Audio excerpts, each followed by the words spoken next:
You're back with Connect the World. Once a thriving city of nearly 500,000, now reduced to ashes. That is how Ukrainian President Volodymyr Zelensky describes the key southern city of Mariupol. Russia has surrounded that southern port city for weeks, trying to starve and bomb it into submission. Well, with almost continuous strikes, the deputy mayor now tells CNN about 90% of the city's infrastructure is damaged or destroyed. And these satellite images show a residential neighborhood as well as vehicles said to be Russian tanks. Days after rejecting a Russian ultimatum to surrender, Mariupol may now be paying the price. Well, the human toll is extremely difficult to calculate. It is impossible to tell right now just how many people have been killed and how many have been able to leave Mariupol. Russia says more than 60,000 have evacuated there, but we can't verify that number or whether they went willingly. CNN's Ivan Watson spoke to one family about life under siege. Children at play, frolicking in an arcade meant to host games of laser tag. But these are not normal times. The owners here have turned their children's entertainment business into a makeshift shelter, a place to house dozens of Ukrainians who just fled the besieged port city of Mariupol. The last couple of weeks were been like a hell. Dmitry Shvets, his wife Tanya, and their daughter Vlada escaped Mariupol on Thursday. They endured weeks of Russian bombardment from artillery and airstrikes. Each 15-20 minutes, you can listen the airplane. It was like targeted, and then the sound, ba-bam. Tanya kept a journal. March 2nd, day 7 of the war. Nothing's changed, she writes. No electricity or heat, and there's no running water now as well. They lived in the basement, and when they emerged, Tanya took photos and videos of their apartment building pockmarked with bullet holes, unexploded shells in residential streets. Desperate people looting a bomb-damaged store for food. The problem is water. There is no water to drink. They scavenged for drinking water, pulling buckets from street sewers. We were taking the water from the rainwater, taking the rain, waiting for the rainwater. Heavy shelling on nearby houses, Tanya wrote on March 5th. We all went to sleep with the thought of how to survive and stay alive. One day, a shell exploded near Dmitry as he stood in line for water. The bomb fell down and killed like 3 people in front of us. One guy was without head, who was like taking the water. Another one in the line was like a half of the head, and the last one was killed. With my own eyes, like not in a general, like 3 people completely I saw killed, and we were making the grave for them. You dug a grave for them? Yes. In your neighborhood? Yes. Finally, it was all too much. The last day I saw my father, because my mother was completely destroyed mentally. I mean, was like a complete depression, was sitting in the cellar, and even she haven't left the cellar since the beginning of the war, just staying inside, unfortunately. And the last day I saw my father, and he begged me, like, please guys, leave somewhere, I don't know where, just escape this, and he was crying. Dmitry and his wife and daughter piled into a car with friends and spent 15 hours driving through Russian front lines to escape the siege of Mariupol. Their parents refused to leave. I don't know if I'm going to see my parents or listen to my parents again. I don't know, no idea. It's like living from day to day. Today we're alive, tomorrow maybe not. In the relative safety of this arcade built to entertain children, the kids welcome the escape from the conflict. I really want to say hello to other children, Tanya's 7-year-old daughter Vlada says, and I want the war to end quickly. Her parents appear haunted, clearly traumatized. Tanya gets a call from her mother in Mariupol, weeping and saying goodbye because she fears she will not survive the night. Ivan Watson, CNN, Dnipro, Ukraine. Well, CNN's Phil Black joins us from the western city of Lviv, where some Ukrainians have fled. Just explain what the atmosphere is like where you are and what people are telling you about where they have fled and what they have fled from? Well, Becky, there is relief here because these are people that have fled a dire situation. But of course, uncertainty, a great deal of fear and nervousness about what the future holds for them. They left because their situation either had deteriorated or they felt would deteriorate. There are, of course, many people behind them who have not yet been able to leave in various cities and towns all across the country. You heard their stories from Mariupol, and indeed the civilian plight in Mariupol is undoubtedly the most acute. That city has been under blockade for weeks now, under siege, and every day we hear accounts out of there about people who are desperately concerned about lack of food, lack of water, only having a few days to go.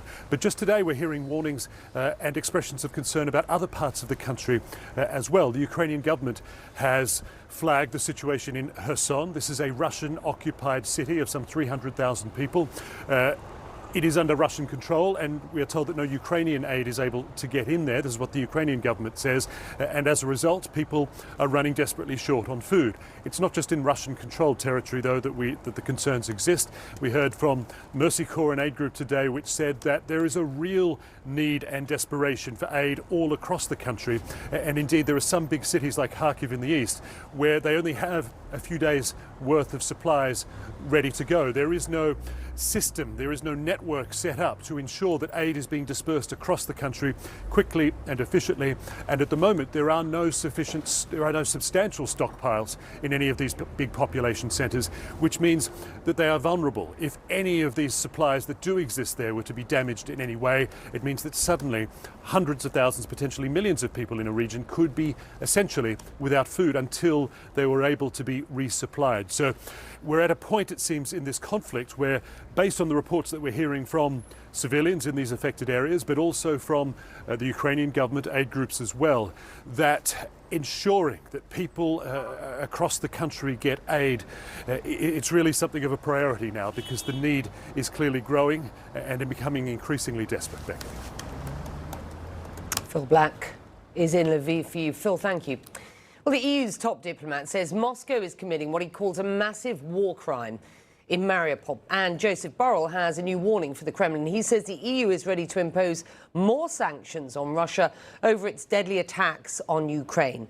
Now, this comes as US and NATO officials tell CNN Belarus could soon join Russia in the war. Emergency summits are set for Thursday in Brussels. World leaders, including the US president, are planning to be there in person.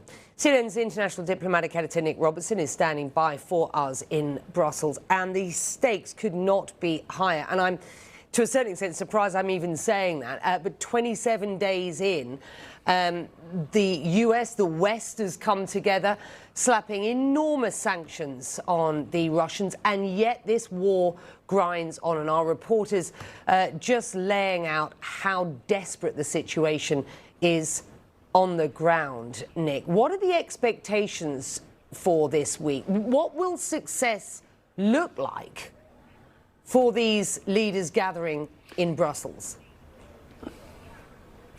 The bottom line will be strengthened sense of unity. There is already unity, but this is a testing time because there have already been 4 rounds of sanctions by the European Union, and they've obviously been matched by the United States and the UK as well. But now it's a question of what are the next sanctions going to be? The energy sector essentially shutting down, taking Russia's oil and gas is a huge step, and it's one that some nations think is necessary, but there are plenty of other EU nations who think that that's a step too far at the moment, and there's a sense that there should be perhaps a pause while there's an evaluation of how the current sanctions are working and an effort to plug those sanctions where there seem to be holes in them, where Russia may be finding workarounds. So Josep Borrell, the UN's foreign policy chief, yesterday did say, yes, they're continuing to work on sanctions. Yes, there will be discussion about it, but he didn't think that there would be new sanctions announced this week. In part, he said, because even if the leaders agree where they're get going with them. It takes a little time to work out the details.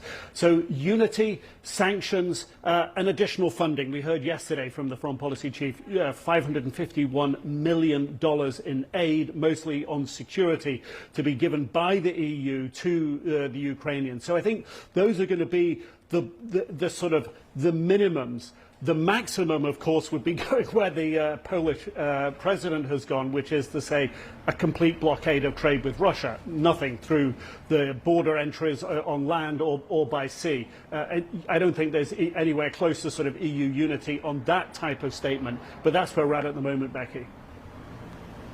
The Poles have also proposed the idea of humanitarian boots on the ground. Now, the West has been absolutely united, it seems. Certainly that's the message we get in not having any involvement either in Ukraine or on the ground or in the sky. Is there any sense that at this point the US, the EU, NATO allies are running short on weapons, as it were, sanctions, etc., that that they would consider a further step, actual involvement on the ground, given that this war continues to grind on? It still seems to be a red line. The assessment is very simply NATO boots or NATO nation boots on the ground in Ukraine is equal to NATO going toe-to-toe with Russia, which is a step towards World War III. It's very simple. But in terms of weapons supplies for Ukraine, those continue. There's an effort to make sure that they continue, and there's an effort as well to make them more, in terms of air defense capacity for the Ukrainians, to make them the systems more sophisticated and systems that would be readily usable by the Ukrainians. The the Russian-made S-300 surface-to-air missile system is the sort of system we're talking about. So where Nick, to source that? Which nations where have would that come from? Where would that come from? Well, at the moment, potentially former Eastern European nations that would have that type of system. But the expectation within the auspices of NATO and within the auspices of bilateral relations with the United States, that the United States would backfill that nation with equivalent or better surface-to-air missile systems.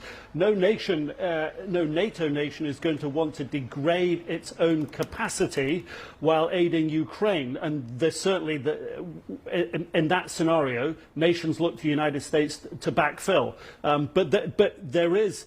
The systems do exist, and then the question becomes, how do you get them into Ukraine, and how do you make sure Russia doesn't target them going into Ukraine, and how do you make sure that that doesn't look like NATO is putting its boots in some technical manner inside Ukraine? All of those things are being discussed, and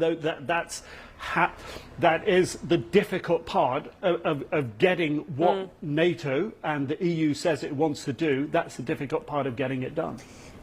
Yeah, and Nick, the other sort of weapon in the toolbox, of course, is economic sanctions. The US president was quite clear when these sanctions began that they would take weeks, months, a very long time to really hit. Look, I mean, we are seeing the squeeze on the Russian economy, but there is now this talk that there is an effort to ramp up sanctions on Russian oil.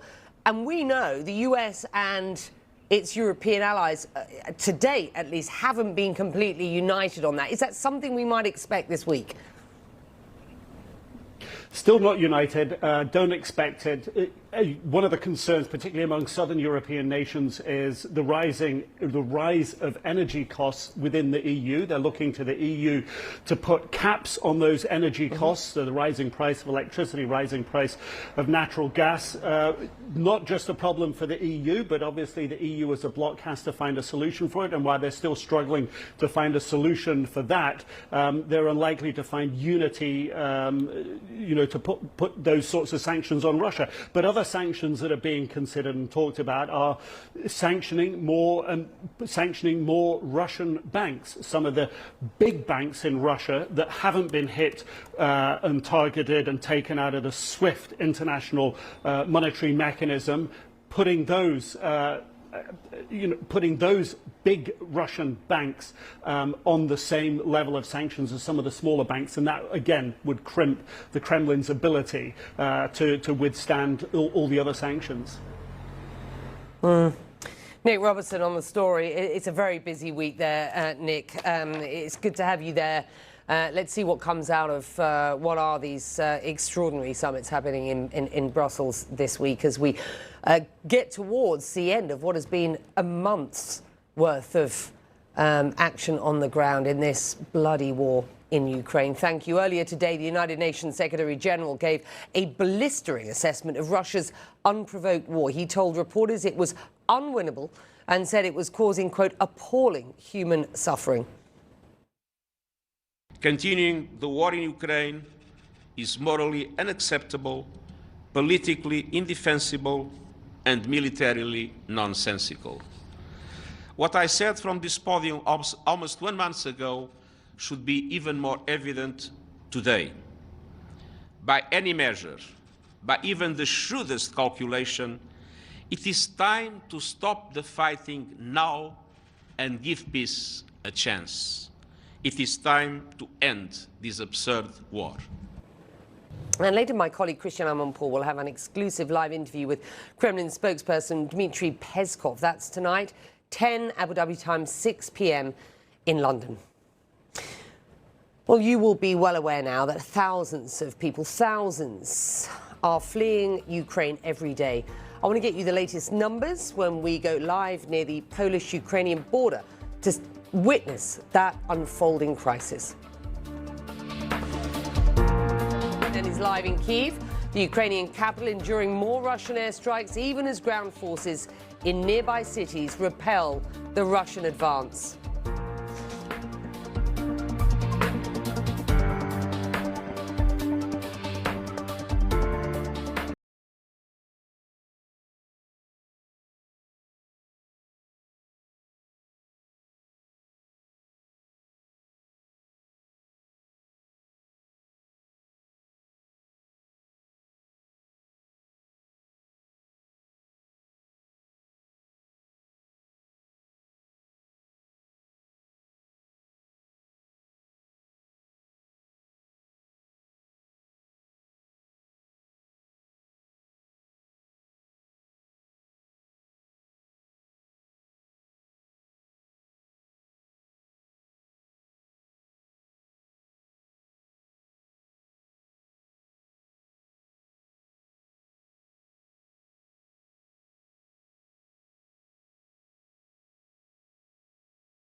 In what is nearly a month since Russia has been bombarding Ukraine, the UN Refugee Agency says more than 3.5 million people have fled the country.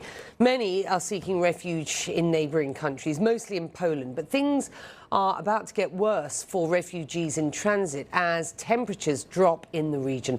The UN says it is gathering blankets, tents and hot meals to help them get through it. Let's get straight to Melissa Bell, who's near the Polish-Ukrainian border. And as we have heard, really alarming stories from Mercy Corps today about what is effectively an ineffective, broken humanitarian aid infrastructure within Ukraine. So the expectations are that things work better for refugees who have fled. What is the situation on the ground?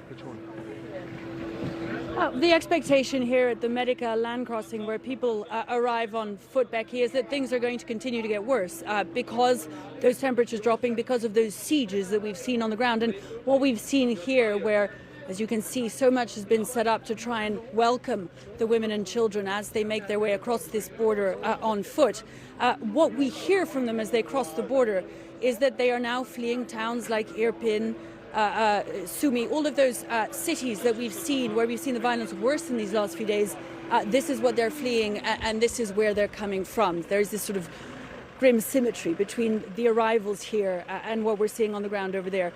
There is that catastrophically bad humanitarian situation over there, and here people are trying to get organized. This truck has just been delivering bits of wood to try and create new stalls because the humanitarian organizations, the NGOs, are preparing for more arrivals in the days to come because the situation is expected to worsen, because also, Becky, those humanitarian corridors should allow people to get away from the worst hit areas. I mean, all of this has been created in the last couple of weeks to try and find a way to help people coming out, a sort of system of support. But it is essentially NGOs, local authorities, ordinary people who've come out and come from all over the world, frankly, to this land crossing to try and show their support. But this is what they're greeted with as they cross the border. Again, people profoundly traumatized by what they've left, in need of support.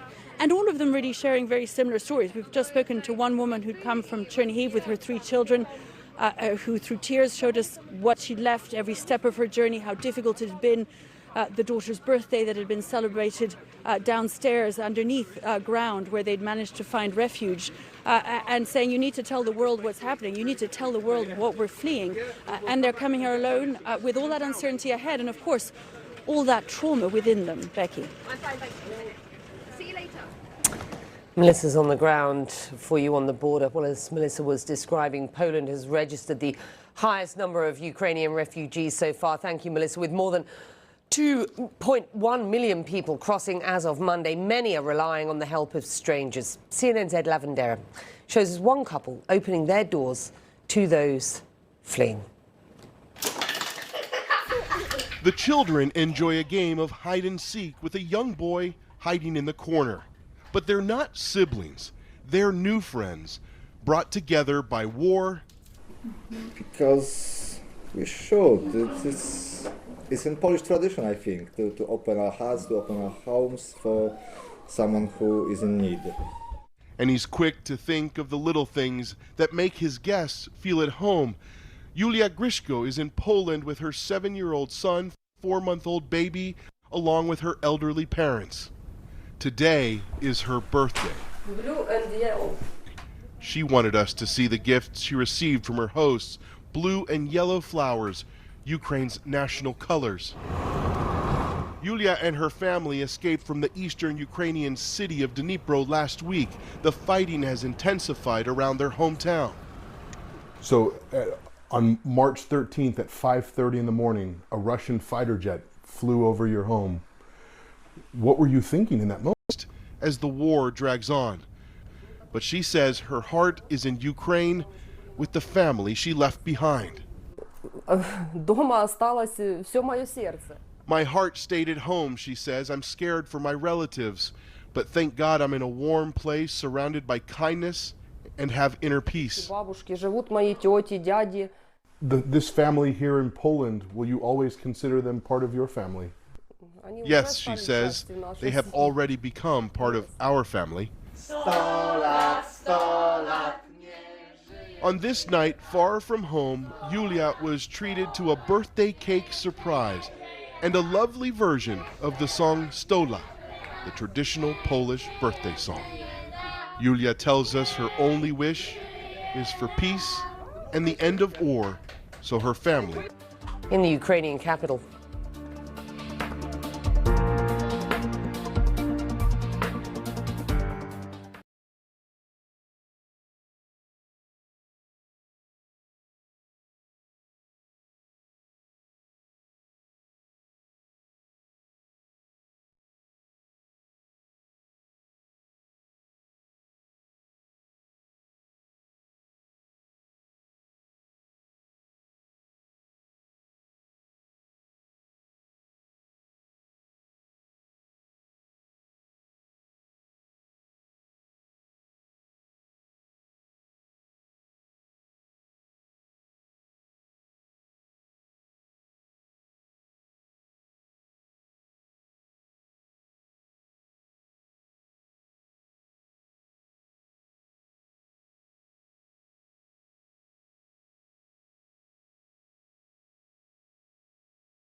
inflicts more damage from the air. This is the aftermath of attacks on Makariv, but Ukraine's military says the Ukrainian flag is flying over the city after a Russian retreat. New satellite images show damage and flooding around Irpin, also close to Kyiv. An open dam flooding the river basin, effectively blocking one potential path for Russian ground troops to enter the city. Now, look, it's not clear if the dam was damaged or if Ukrainians opened it on purpose. What is clear is that this war grinds on. Fred Plykin monitoring things for us from Kyiv, where smoke has been rising after Russian airstrikes there. We have just been showing our viewers some live pictures of dusk in the city where you are. Just explain what the current situation is there and what that I would say has progressed throughout the course of the day. The big question, of course, right now is what exactly is going on there? Is that the Russians further trying to advance on the city, or is it possibly the Ukrainians mounting a counterattack? Because, of course, the Ukrainians have said that in certain areas, especially there, they have managed to halt the Russians, and they have managed to a certain extent also push them back. Could this be the Ukrainians trying to further fortify those territorial gains and indeed build on those territorial gains as well? Of course, Makariv also there towards the west of the city. It's really unclear right now what exactly the Russian strategy is. Certainly, by and large, the overarching strategy, at least here in Kiev, seems to have been to try and encircle the city from two sides, to come from the northeast and the northwest, and then to encircle the city. But it really seems as though that has been halted by Ukrainian forces. And, you know, having been on... Plykin's in Kyiv in Ukraine. Fred, thank you. That's the update on the ground for you. The Swedish Defence Minister joining the growing condemnation of the Kremlin. Peter Hultqvist tells me a short time ago, Europe is looking to put more pressure on the Russian economy. And as I've been reporting, an extraordinary NATO summit will be held on Thursday. Now, Sweden was invited to the last NATO summit, but not to this one. So I began by asking him why. Take a listen. I cannot answer you. That's something that NATO have to answer. But I was there last week, and we discussed the situation in Ukraine and the security situation and what's happened now with the European security order. And the conclusion was that everybody in the room, all stakeholders in the room, are you disappointed? No, I will not criticize NATO. I think we have a very good connection and we work very well together. So I don't have that sort of feeling, and I have also respect for that. They want to have only the members in the room from time to time. We are not there on all the meetings. We are on specific parts that have a direct connection to our part of Europe. Multiple reports showing that there is low morale, stalling in Russia's military advances. What is your assessment of Russia's tactics at present? Russia planned for that this war should be over in 2 or 3 days. Now we have 4 weeks, and they have made huge losses, many dead soldiers, loss of material, bad operational tactic.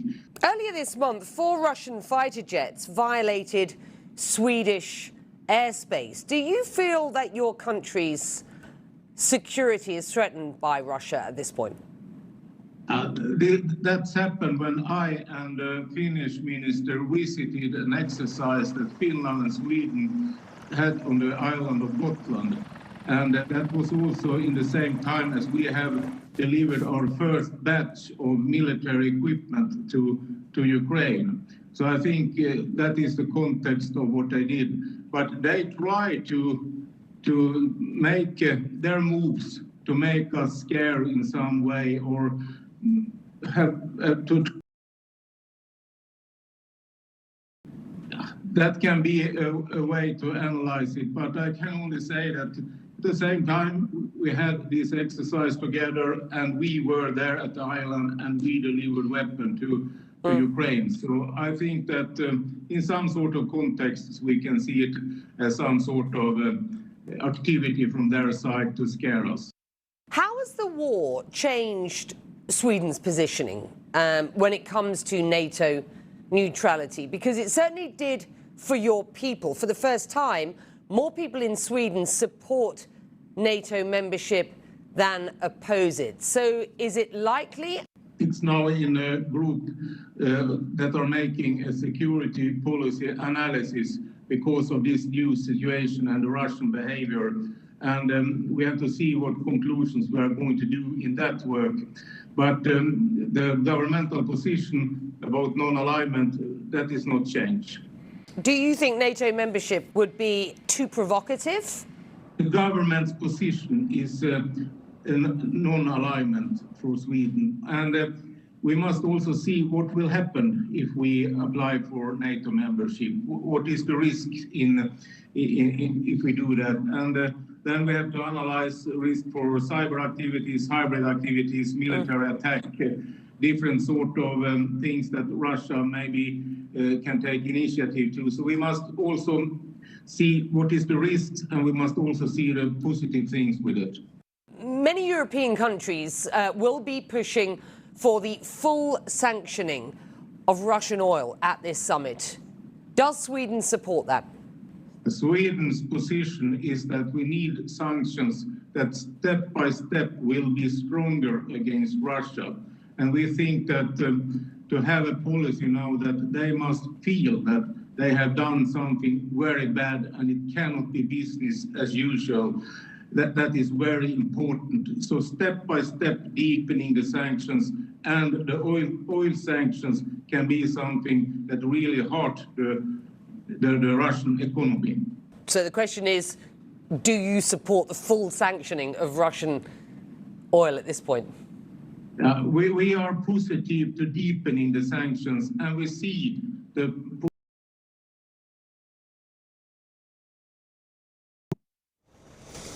That's the Swedish Defence Minister speaking to me a little earlier today. Well, it is the time of the year when farmers should be planting their crops, but the war in Ukraine means that country won't be able to plant or export its wheat. I'll look at how that could exacerbate food insecurity right here where I am in the Gulf and the wider Middle East. And a look at how leaders in this region are navigating the war, the Iran nuclear deal and other pressing issues. Taking a short break, back after this.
Washington and European capitals are consumed by Russia's war in Ukraine. Leaders in this part of the world, the Gulf and Middle East, are busy reshaping their alliances and partnerships. The leaders of Egypt, Israel and the UAE met in Sharm el-Sheikh earlier today to strengthen their regional ties. Their trilateral meeting comes amid on-again, off-again talks to revive the nuclear deal with Iran. The trio discussed energy market stability, food security and the fallout from the war in Ukraine.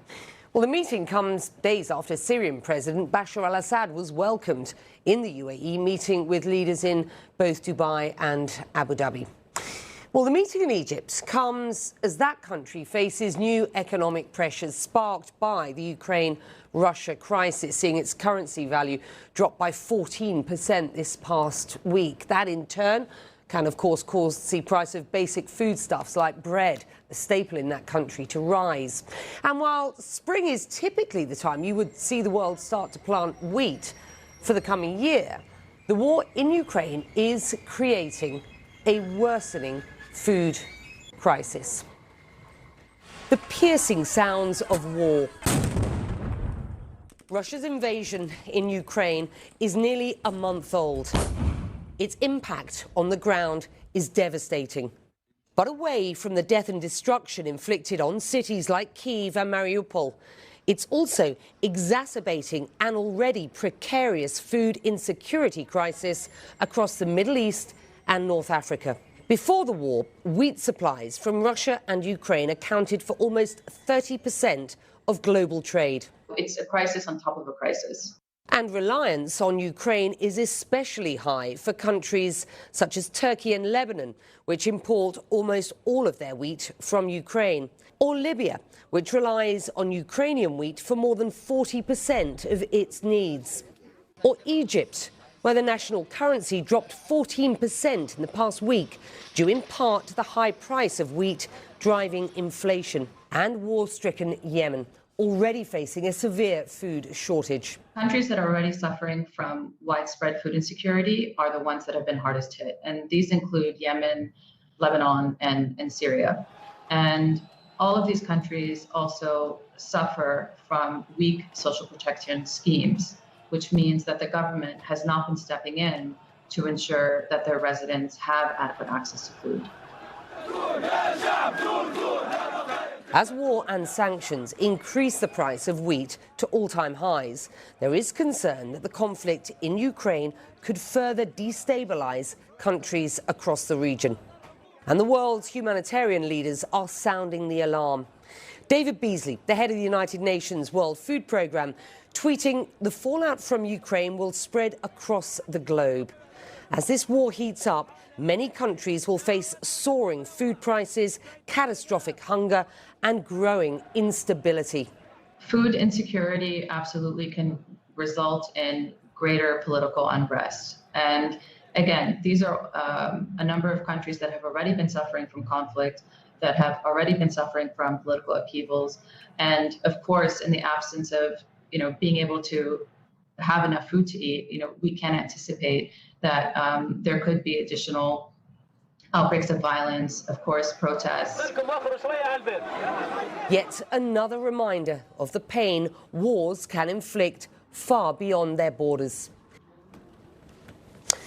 Well, food insecurity isn't the only problem facing the Middle East and North Africa. Regional defence and security is a very real issue for Arab states. And in an effort to ensure adequate deterrence, countries are facing strained relations with their traditional US partner, namely the UAE, where I am, in Saudi Arabia. My next guest writes, and I quote, Saudi Arabia and the UAE have deepened cooperation with both Russia and China out of necessity, not preference.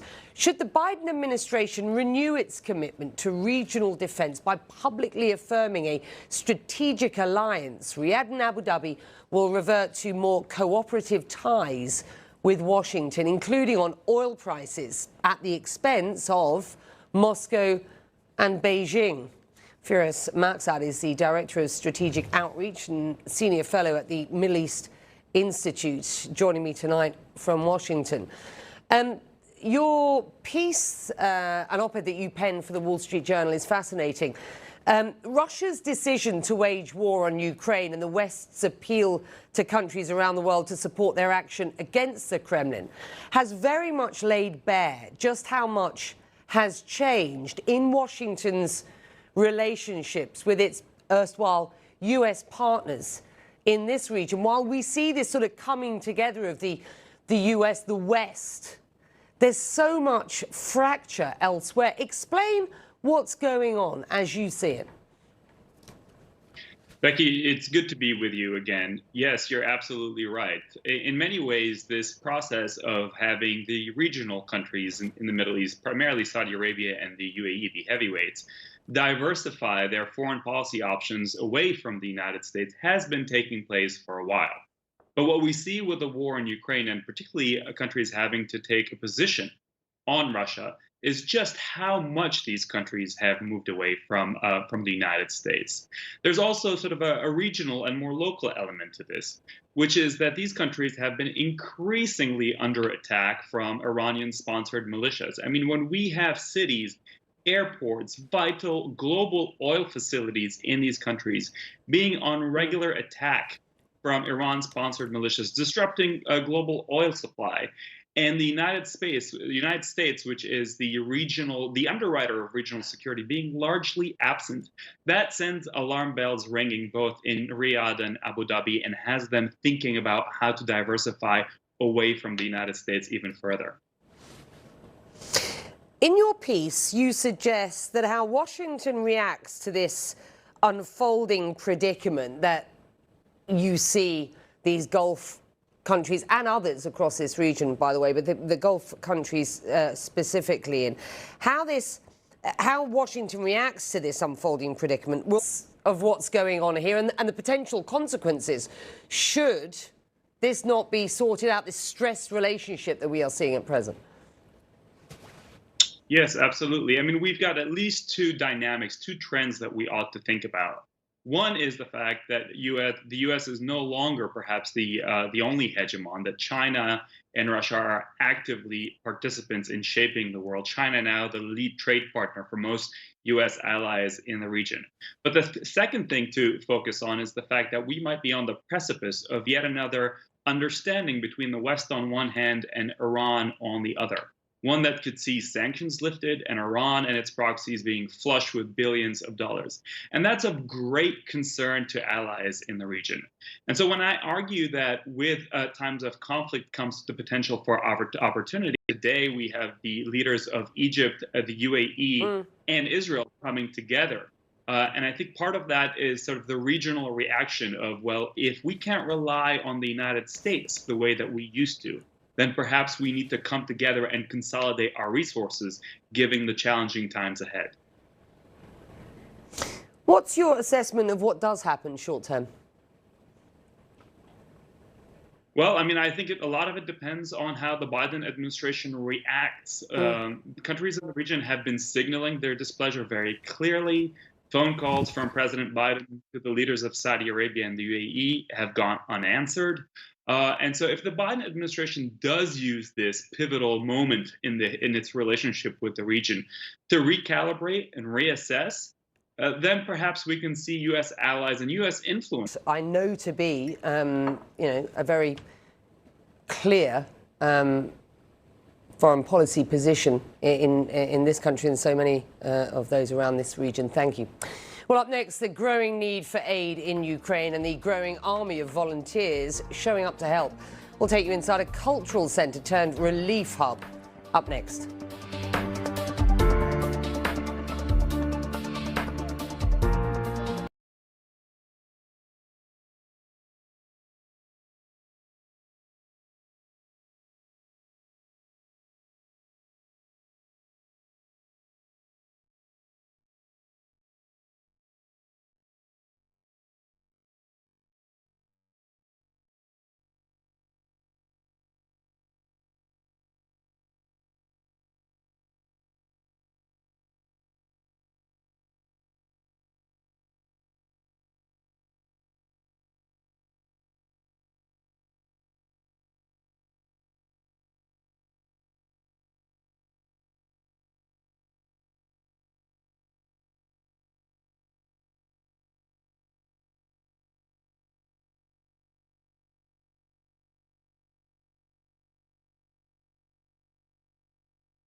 In the span of less than a month, Russia's invasion has transformed lives and landscapes across Ukraine. Teachers and factory workers taking up arms, train stations and schools turned into bomb shelters, and Lviv's art palace now a distribution centre for badly needed aid. My colleague Ben Wiedemann has this report for you.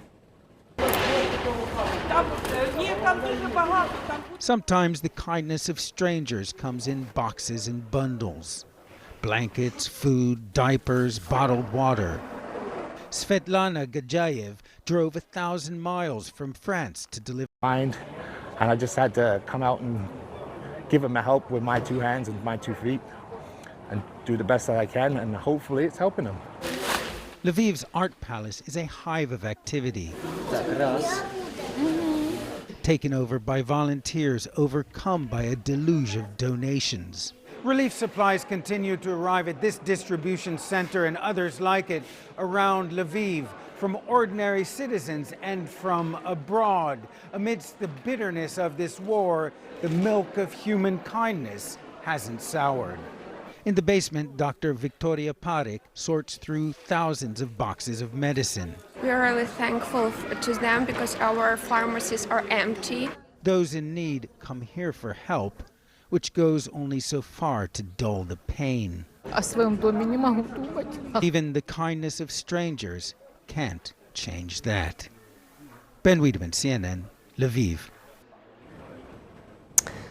As we've been showing you since the start of this war, CNN has a lot of people on the ground working tirelessly around the clock to bring you the latest developments. That is their job, and the most compelling stories of regular people affected by this senseless war. So before we let you go this evening, I want to bring you some powerful images shot by one of CNN's very talented photojournalists, Brice Lane.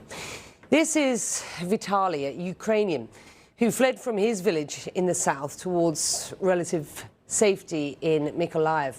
He cries while describing how the Russian army has been targeting civilians. And this smashed, he said, and I quote, "How many deaths does it take for everyone to see?" A question the world has yet to answer. Thank you for joining us. Good night.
This is CNN Breaking News.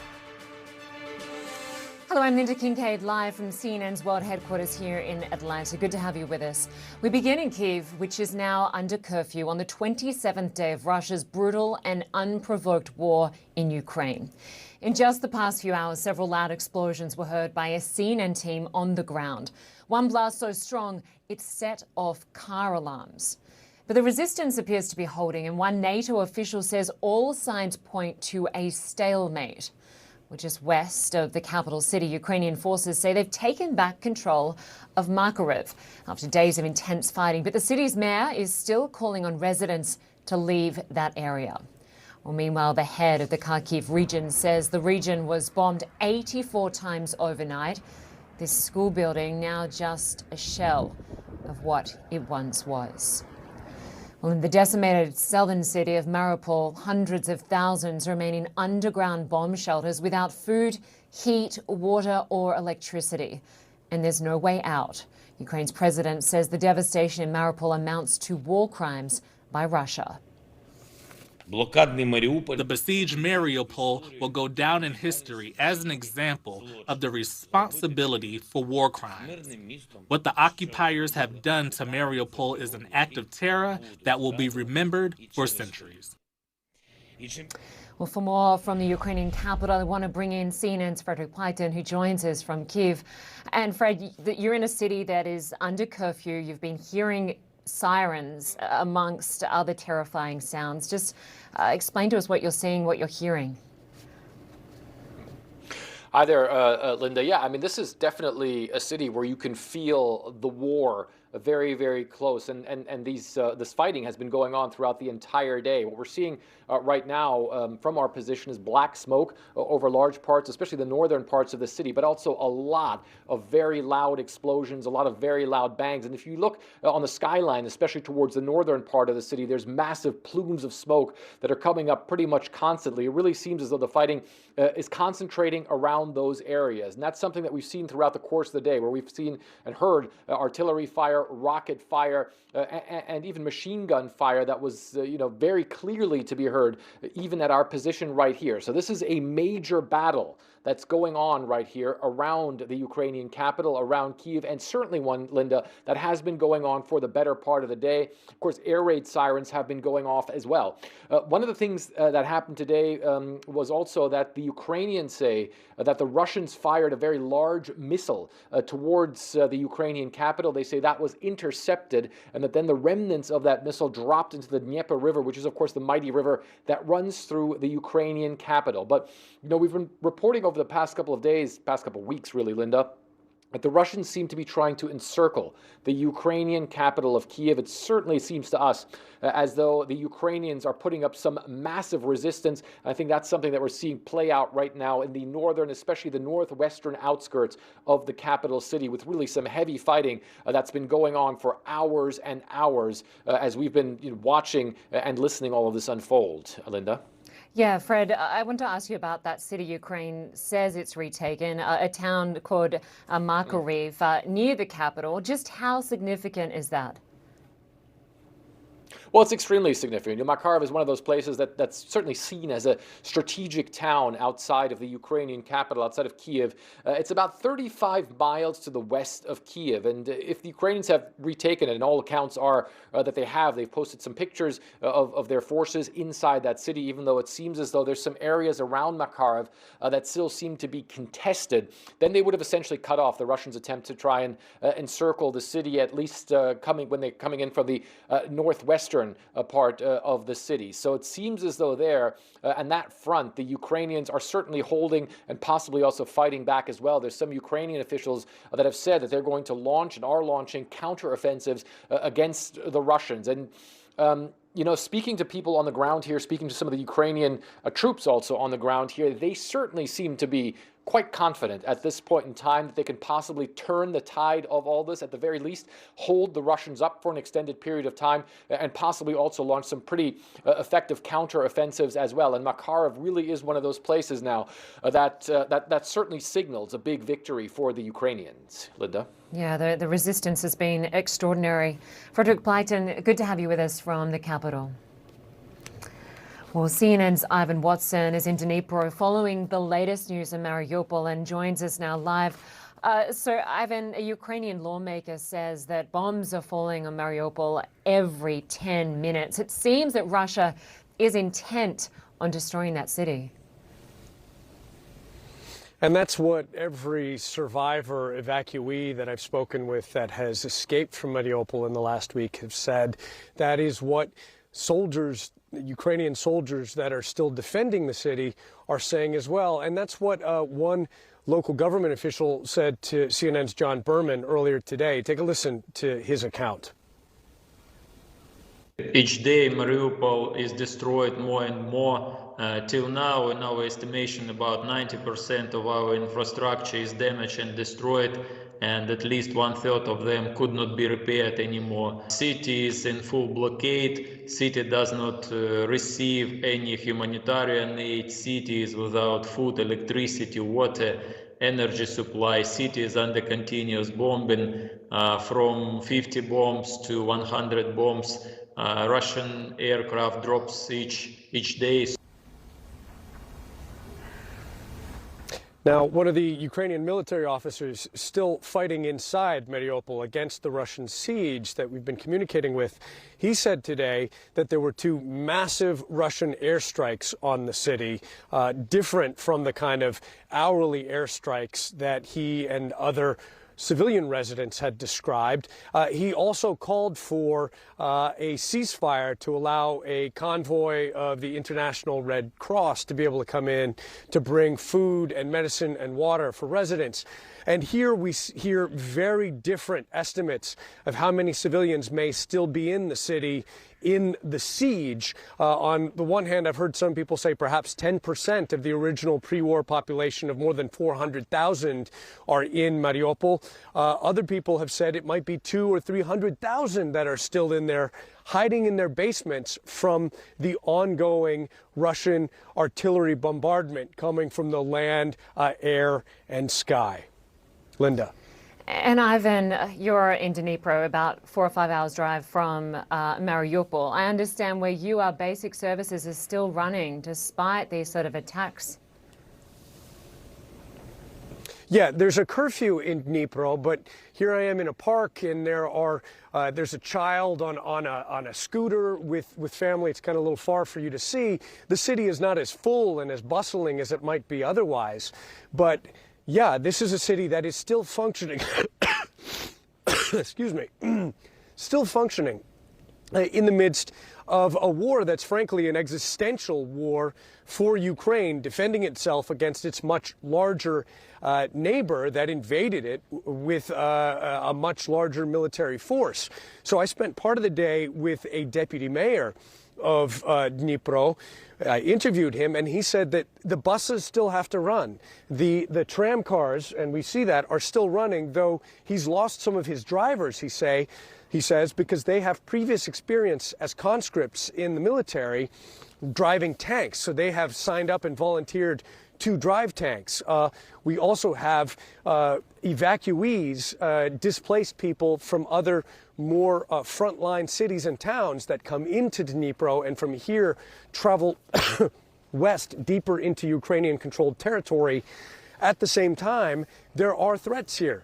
The air raid sirens are ringing in the background and do periodically throughout the day. At one point today, we heard a sound that Ukrainian officials identified as what they claimed was a Russian drone overhead. And there have been rocket attacks on this city, but nothing to the extent that we've seen in places like Mariupol, 3.5 hours drive away, or the outskirts of Kiev.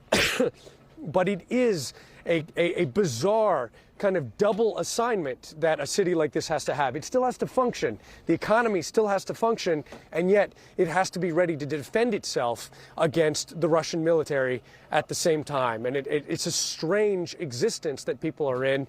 As one government official here put it, we're going to have to live like Israel does in the future, with a mobilized population, but also still some semblance of a civilian life. Yeah, Linda. quite incredible. Ivan, we were just seeing either a bus or a tram go behind you as you were speaking there. I hope you can go get a drink. We appreciate you and the team working around the clock in very trying circumstances. We will check in with you again soon. Thanks, Ivan Watson there in Dnipro. Well, while hundreds of thousands of innocent civilians remain in Mariupol, some have managed to escape that battered city. CNN's John Berman spoke with one family that got out. This small apartment in Lviv in western Ukraine Mama. is now a safe haven for a family of refugees from Mariupol. Natalia and her parents, Ihor and Helena, arrived in Lviv just a day ago after a harrowing cross-country journey. Your parents are elderly, they're in their 80s. How hard was it to get them out? It was incredibly difficult. In fact, I had no chance to evacuate my parents. I've got elderly parents and 4 pets that I will not leave. I set myself the task of taking everyone out. Without our own transport, our chances were very miserable. That's why it is incredibly difficult. But thanks to good people and people who helped, it became possible. And what was happening in the city when you left? No infrastructure, no potable water, no water at all, no electricity. And there was constant bombing. And not only artillery, they were also using UAVs and some aircrafts. They are dropping bombs all over the city. We've heard awful stories about dozens, maybe hundreds, maybe thousands of people killed in Mariupol. People being buried in the streets, no way to have funerals. Yes, that's true. People were carrying those who were killed closer to the road and covering them with blankets. They were waiting for someone to collect the bodies. Some people buried the bodies in the yard because they knew no one would come to them. This is all true. Despite the odds, Natalia, her parents, and all 4 cats made it safely to Lviv after a 4-day journey. I'm 84, and this was the first time in my life when I felt horror. I couldn't believe it happened. It was just a shock. I couldn't believe it, but this is the reality my family and I had to face. I'm grateful to my daughter Natalia for saving us. She simply saved us. She didn't leave us behind. I still can't believe that such a small woman is capable of such a heroic deed. Now they're taking it day by day, unsure how to move forward or even where to go next. Can you believe that Vladimir Putin, that Russia is doing this to your city? I couldn't have imagined 2 months ago that something awful like this, such a crime, could take place. How is this even possible? He's a murderer. How can a person feel when this is the only thing left? I have absolutely nothing now. Do you ever think you'll see Mariupol again? In the year 3000. The Mariupol I left will maybe be back in the year 3000, but I'm not going to live that long. Because there are only ruins. John Berman, CNN, Lviv. Well, Vladimir Putin's most prominent critic has been sentenced to 9 more years in prison. That's according to Russia's state media. But this time, Alexei Navalny will serve his sentence in one of Russia's most notorious penal colonies. The opposition leader was found guilty of fraud charges that he calls politically motivated. Navalny was already behind bars for crimes he says he didn't commit. Well, Atika Schubert is covering the story for us from Valencia, Spain, and joins us now. And Atika, Navalny is certainly considered one of Putin's biggest opponents in Russia. So he's going to be sent to a maximum security prison. How's he responding?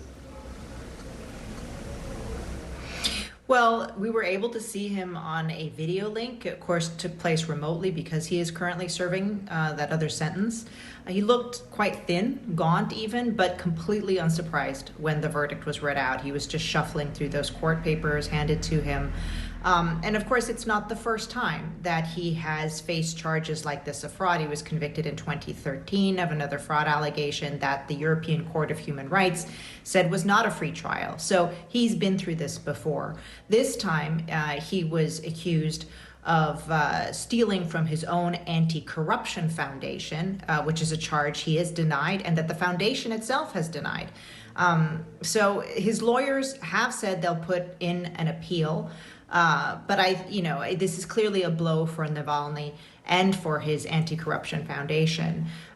He put out a statement on Twitter immediately after the sentencing in which he treated it quite lightheartedly and said that his space flight had been delayed for a few more years, the way he put it, but that he urged people still to support the Anti-Corruption Foundation and to speak out against censorship by the Russian state.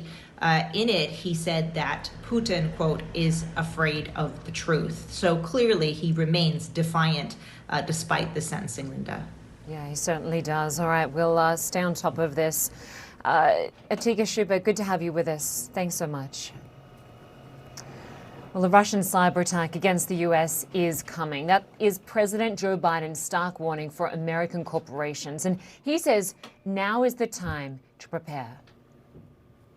My administration is issuing new warnings that, based on evolving intelligence, Russia may be planning a cyber attack against us.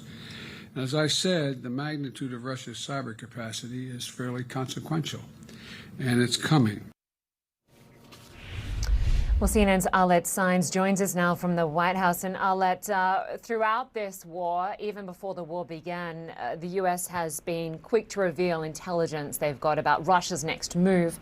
They're now warning of a cyber attack and certainly saying that the private sector should be prepared.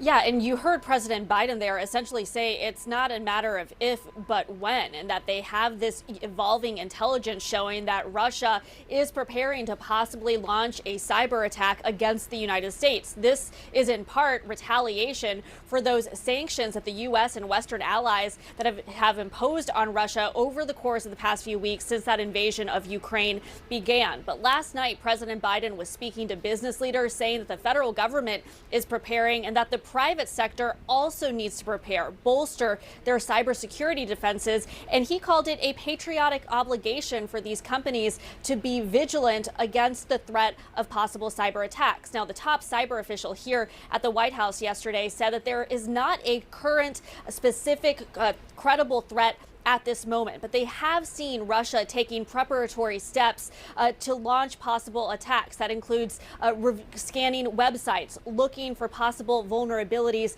in software. So the administration right now really trying to be firm with their warnings, as this is a top concern for the White House, that Russia has the cyber capabilities to really wreak havoc on so many American companies and critical infrastructure here in the country. All right, Arlette Saenz, we will check in with you again soon. Thanks so much for joining us outside the White House. Well, still to come, the Ukrainian military reportedly making gains. What it could mean for Russia's military strategy. A retired U.S. general will join us next.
Well, CNN has learned a Ukrainian counterattack outside Kyiv could challenge Russian efforts to encircle the city and prevent them from resupplying their forces.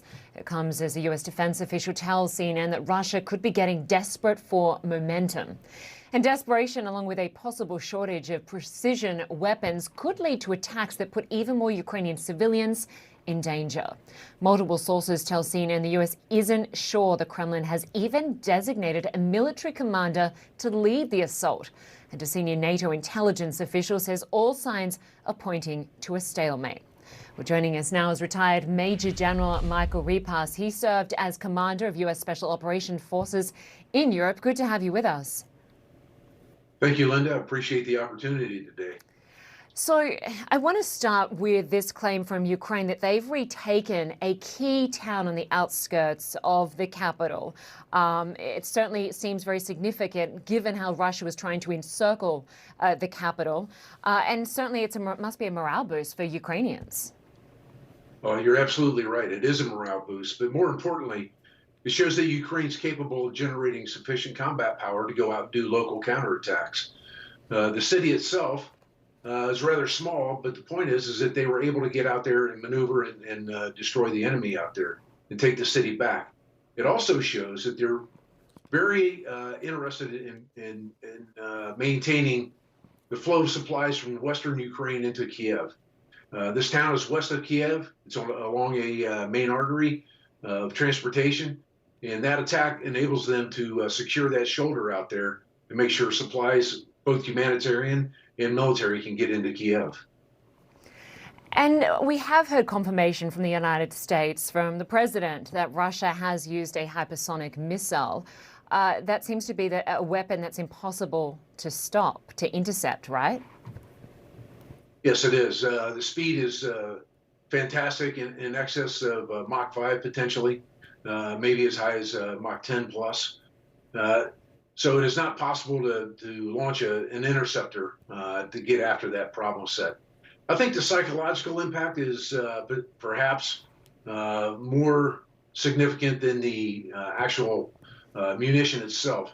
While it does cause a big explosion and great damage on the ground, what has happened is Russia's introduced a new capability to the battlefield that nobody has the ability to defeat. That in itself has I would say, a positive psychological effect for the Russians and negative, obviously, for the Ukrainians. But its actual military value may be somewhat limited in that it explodes. We don't know how many of these things he has, so we don't know how long they can keep that up. So looking at the losses on both sides, obviously it's still very hard to get true numbers on casualties on either side. But we did see a tabloid in Russia publish a figure close to 10,000 Russian troops reportedly killed. The website later claimed it was hacked. But that number is in line with what U.S. intelligence have been reporting, which seems credible and must be quite demoralizing for Russia. Yeah, I totally agree with you. So let's walk through the numbers real quick. So the U.S. intelligence community estimates somewhere around 7,000, maybe a little bit higher, Russian casualties. The media that was released online in Russia said it was 10,000. And then the Ukrainians themselves say the number's north of 15,000. So let's assume that 10,000 is about accurate, maybe 11,000. That is higher than the entire U.S. casualties from both Iraq and Afghanistan after 20 years. That's also higher than the entire killed in action from the Russian adventure in Afghanistan over 10 years. So the number is very substantial. In less than 4 weeks, they've lost somewhere north of 10,000 people. Wow. This certainly hasn't gone the way Russia had expected. I mean, every analyst around the time of this invasion, almost a month ago, said Putin was going in hoping to take Ukraine relatively quickly. We're now into almost a month of this war, casualties rising, and it seems like there hasn't been much advance of Russian troops towards the capital.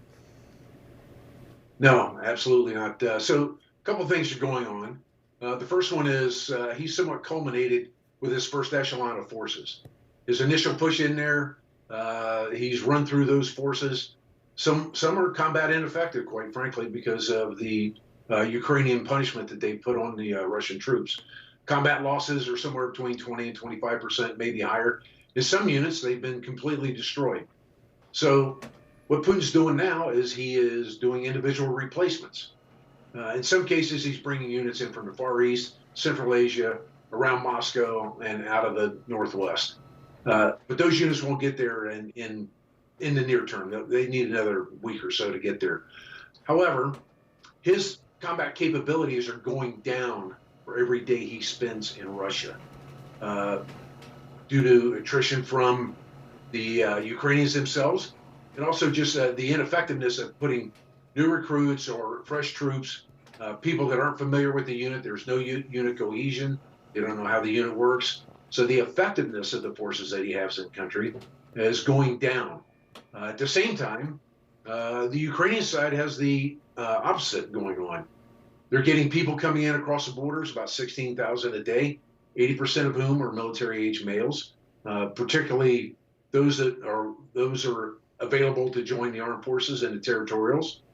So their strength is going up.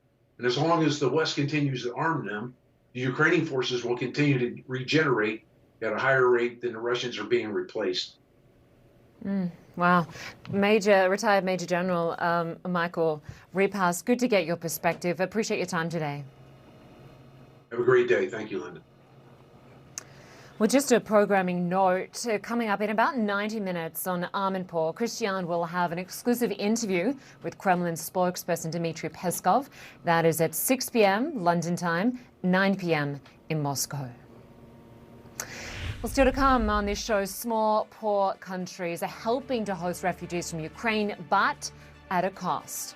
Next, we're live in Moldova, a nation with a request for wider European support.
Hello and welcome back. I'm Linda Kincaid. Good to have you with us. Well, Russia has launched its unprovoked assault on Ukraine almost 1 month ago. And ever since, everyday people in Ukraine have dropped virtually everything in order to find safety in nearby countries. 3.5 million refugees and counting. That's according to the United Nations. Most have fled west to Poland, but more than 300,000 refugees have moved south into the small country of Moldova. Moldova is not a member of the EU and it is one of the poorest nations in Europe. The influx of refugees have overwhelmed Moldova's healthcare system, and now the country and the WHO are asking the wider European community for help. In meetings with key donors, including the European Union, I am personally stressing that Moldova needs urgent assistance in tackling this emergency that has added to the burden already caused by more than 2 years of the COVID-19 pandemic.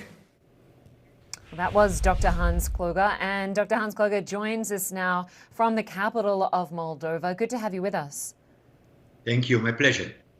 So Poland has received the highest number of refugees, some 2 million, but Moldova, one of the poorest nations in Europe, has received the highest number of refugees per capita. It's certainly feeling the strain. Absolutely. What I saw here is Moldova maybe is a small country, but with a big heart. I mean, people literally opened their homes, their hearts for the Ukrainian people, but the population increased in a couple of hours with 5%. And of course, this puts a very big strain on the budget, in particular the health budget, because the Ukrainian people need dialysis, they need continuation for cancer treatment, so there will be a huge deficit, while the country obviously have to take care also of the host population. As you say, people with a big heart there in Moldova, and many people have opened their homes, their private homes, for refugees coming into the country. But there is a fear that there'll be tent cities, right? Well, there is a complex needs that the people have here. The people coming in obviously are tremendously stressed, may have seen some atrocities, so mental health and psychosocial support is very important. Then there's a continuation of the chronic diseases, and then there is still a communicable disease burden, people with tuberculosis, hepatitis, COVID-19, which all have to be taken care of. But I saw a phenomenal commitment by the health workers of Moldova. And Dr. Kluge, Moldova is not a member of the EU or NATO. What does that mean in terms of funding and in terms of support? Well, what it means is that Europe, the EU, but ultimately the whole world, because this is a global health crisis, has to come together to support Moldova with budget support. Health also needs peace, so the world also needs to rally further for humanitarian corridors and to get an end to the war. And I want to ask you about the war in Ukraine on the ground, because we have seen these continued attacks on health services, on hospitals. The WHO estimating that there's 62 health centers now attacked in Ukraine, and certainly attacks on civilians as they try and flee through these humanitarian corridors. Certainly, Ukraine is in desperate need of supplies. Many cities need supplies. How is the WHO helping? Well, in a number of ways. We have, as of today, 72 people in Ukraine in different locations, more than 100 tons of life-saving supplies. But it's true that to certain cities like Mariupol, there is a humanitarian corridor necessary, which is safe, and that's still a challenge. Then we're also helping with neighboring countries' health system capacity. And ultimately, what is needed is peace really for the country, for the region. We are very concerned about a further escalation. And of course, any attack on health and healthcare facility is a breach of international humanitarian law. Exactly. And in terms of those fleeing, the WHO has already outlined the 500,000 people with known mental health disorders. But no doubt those numbers will go through the roof given the amount of people that must be traumatized from what they've seen. Absolutely. We know that mental health was a big issue before the pandemic.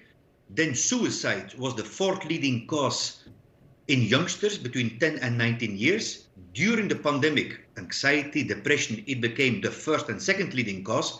And now the war is further aggravating this. So we have to take mental health out of the shadow and put it really at the heart of the recovery. Just quickly, what's your message for Europeans who are trying to help refugees fleeing Ukraine? My message would be only kindness and solidarity is going to get humanity back to this terrible crisis.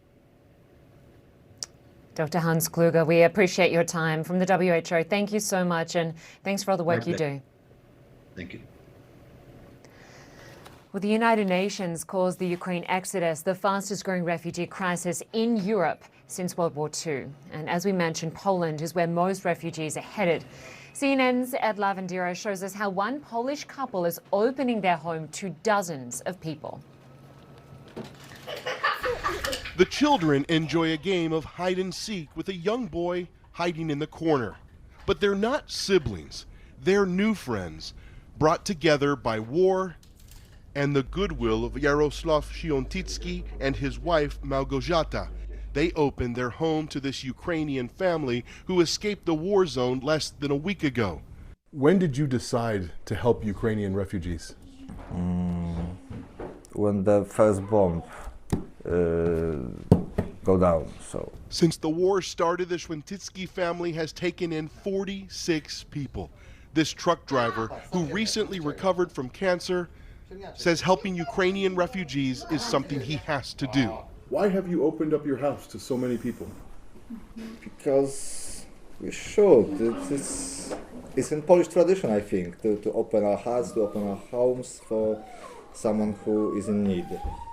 And he's quick to think of the little things that make his guests feel at home.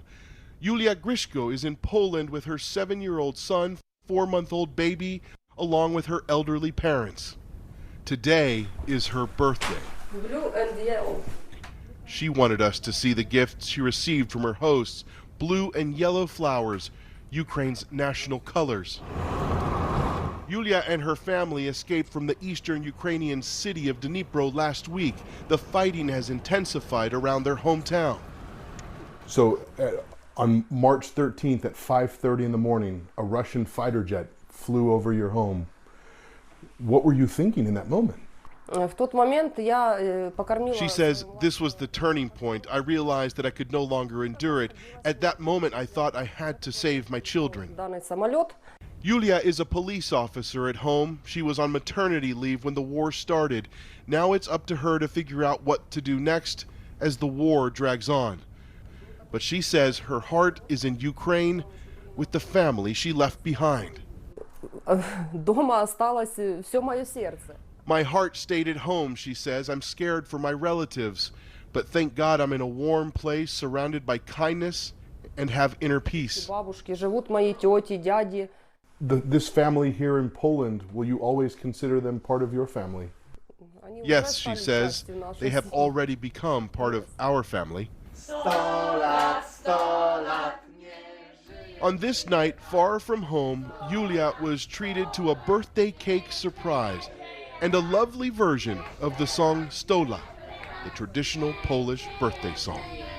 Yulia tells us her only wish is for peace and the end of war so her family can return home. Ed Lavandera, Przemysl, Poland. Well, if you would like to help people in Ukraine who may be in need of shelter, food or water, please go to cnn.com/impact. You can find several ways to help. Well, still to come, history in the making in the U.S. Capitol as Senate Republicans take aim at the first black woman nominated to the Supreme Court.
Well, day 2 of an historic confirmation hearing is underway for U.S. President Joe Biden's Supreme Court nominee. Well, right now, Ketanji Brown Jackson is fielding questions from lawmakers on the Senate Judiciary Committee. She's the first African-American woman to be nominated for the nation's highest court. And earlier today, Judge Jackson addressed scrutiny by some Republicans over her approach to child pornography cases. Well, let's bring in CNN's Manu Raju, who joins us from Capitol Hill. And Manu, so Republicans accused the Supreme Court nominee of being lenient on crime. Today, she's had a chance to respond. Yeah, this is her first time she's had a chance to respond. This has been the subject of criticism that Republicans have leveled for days in the run-up to this hearing. But today she said simply it's just not true. She said that, in particular, the questions were over the issue of sentencing sex offenders. That's something that Senator Josh Hawley of Missouri had raised, suggesting that as a federal district court judge, she sentenced sex offenders to sentences that were less than the federal guidelines that were in place. But she said that her approach to this issue, suggesting that she's lenient on people who are involved in child pornography in particular, is nothing further than the truth. She talked about how she approached this issue, and she talked about how she looked at the crimes that were committed and had sentenced them accordingly. And also, Democrats came to her defense as well, noting that a number of judges seem to take different approaches to how these sex offenders are sentenced themselves, including some judges who Republicans themselves, like Senator Hawley, have supported in the past. Now, another issue of contention came when there were questions about her representation of detainees at the Guantanamo Bay detention facility, and she was a public defender at the time. She defended these detainees in court, and there were questions about her representation. The arguments that she made, she tried to argue that this is not her view that these detainees should have been released, but it was the view of her clients, representing her clients' views and interests at the time. Still, some Republicans are not yet sold, including one key vote, a swing vote, Senator Lindsey Graham of South Carolina, who voted for her for the lower court position that she is now on. He told me that there are still red flags for her nomination after that exchange about her representation of those detainees. Linda. So, Manu, this is just day 2 of the confirmation hearings. What happens next in this process? This is day 2, and then this is going to go very late tonight, all the way up until until potentially 8, 9 p.m. Eastern tonight. We'll see how long senators want to go. They have 30 minutes of questions each for the 22 members on the committee. Then it will go down to 20 minutes each for those same 22 members. And then afterwards, this is going to spill into tomorrow, the question and answer session. And then she'll have a closed-door meeting where they'll discuss issues that have come up during her FBI background check before the committee itself will vote. And that vote will probably happen in the next week to 2 weeks or so. All the while, Democrats are planning to push this nomination through, get her confirmed before Easter Sunday in early April. So that is the timeline. Right now, there's no signs that that will be deterred by her answers so far. Democrats who control the Senate in a 50-50 Senate, they have the technical majority here. They have the votes to get her confirmed, and at the moment it seems that she almost certainly will be. Linda. All right. Manu Raju at Capitol Hill for us. Good to have you with us. Thanks so much. Rescue workers in China are combing through difficult mountain terrain trying to find survivors from a China Eastern plane crash. They have not yet located the plane's flight data or cockpit voice recorder, the so-called black boxes that may provide some clues about what brought down the Boeing 737. Well, CNN's Will Ripley is following the story from Taipei and just looking at the debris. It seems little hope for survivors, and certainly the investigation is facing some pretty big challenges. Almost no hope at this stage, Linda. Family members who have gathered at the airport in Guangzhou, where this flight was supposed to arrive on Monday afternoon, have essentially been told that they may not even be able to find and identify remains of people who were on the plane because of how violent this crash was. If you look at the dash camera video that purports to show the final seconds of this flight, it was pointed, basically vertically nose diving towards the ground, and it fell around 7 kilometers in less than 3 minutes. It's an extraordinarily terrifying scenario for the people who are on that flight. And now what rescue and responders are basically having to search through are pieces of debris, small charred pieces of clothing, charred wallets and IDs and that sort of thing. So you can imagine just how difficult, how gruesome in many cases it is to have to go through the woods and look at a plane that has essentially been decimated by the force of the crash, which triggered an explosion, a fire. The trees that are in the area are have very deep scorch marks. But there are hundreds of responders out there searching right now, and what they've said is obviously there's no sign of survivors. They haven't identified anybody who was on the plane yet. Chinese state media has been reporting some of the passenger stories, including a group of people who were actually headed to a funeral, a teenager in that group. So, of course, as these passengers and the crew members are identified in the coming days, we're going to hear more of these really tragic stories, as we always do with these crashes.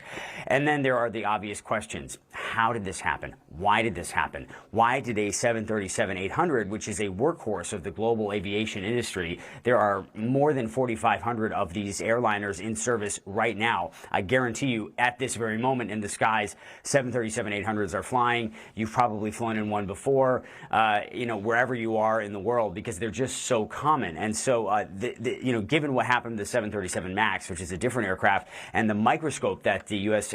airplane manufacturer Boeing is under, Linda, there's a lot of interest in this investigation into what Chinese investigators are going to be finding. And as of now, they have not invited the United States, the National Transportation Safety Board, or Boeing to formally come and participate in this investigation. That might be coming in the coming days, but investigators who have worked with the Chinese authorities before, Linda, have told me that it's actually very difficult at times to get information exchange going, to have transparency. And in this kind of investigation with such a horrific crash, transparency is going to be the key to finding out what happened and how to prevent it from happening again.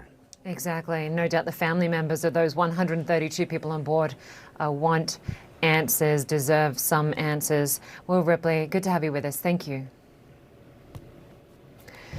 Well, still to come, his voice and guitar helped Ukraine find democracy almost a decade ago. Now he's using a gun to defend those freedoms. We'll have that story after this break.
Welcome back. Russia's invasion of Ukraine has forced everyday people to take up arms and fight for their freedom. Among them, a Ukrainian musician known for leading crowds in protest anthems during the country's revolution just 8 years ago. Well, now he's helping defend the spot where he performed. CNN's Sam Kiley reports. Singing to protesters in Kiev's Independence Square 8 years ago as a rock star, he helped drive a pro-Russian president from power.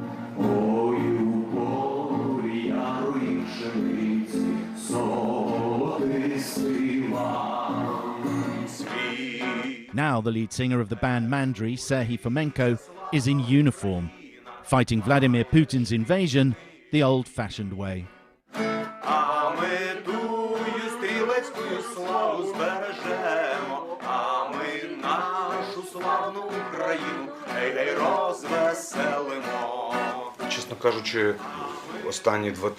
Frankly speaking, these days have been very hard. I have a guitar, but I haven't been playing.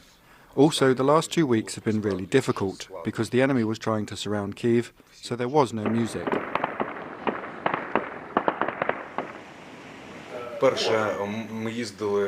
We evacuated people from Irpin, and it was a very difficult mission. We also had tasks in and around the city to accomplish, but I can't tell you everything. This, though, speaks loud. Civilian homes ripped open. 3 million Ukrainians now refugees. Putin says he sent troops to save Ukraine from fascism. This is the real result. Hate. Hate. I am a person who grew up in the Soviet Union. I grew up with the idea that we were brothers and sisters. And now there's nothing but hatred for them.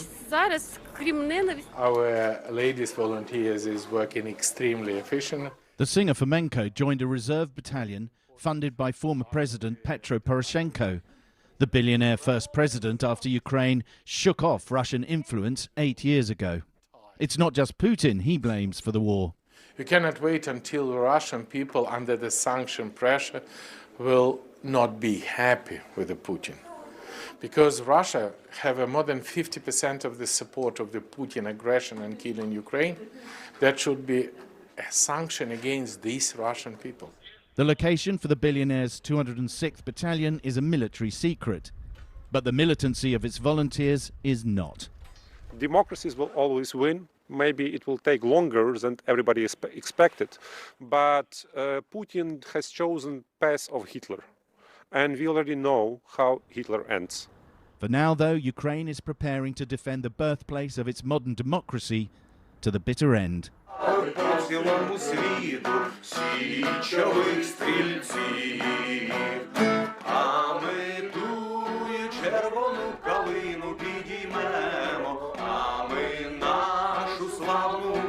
Sam Kiley, CNN, Kyiv.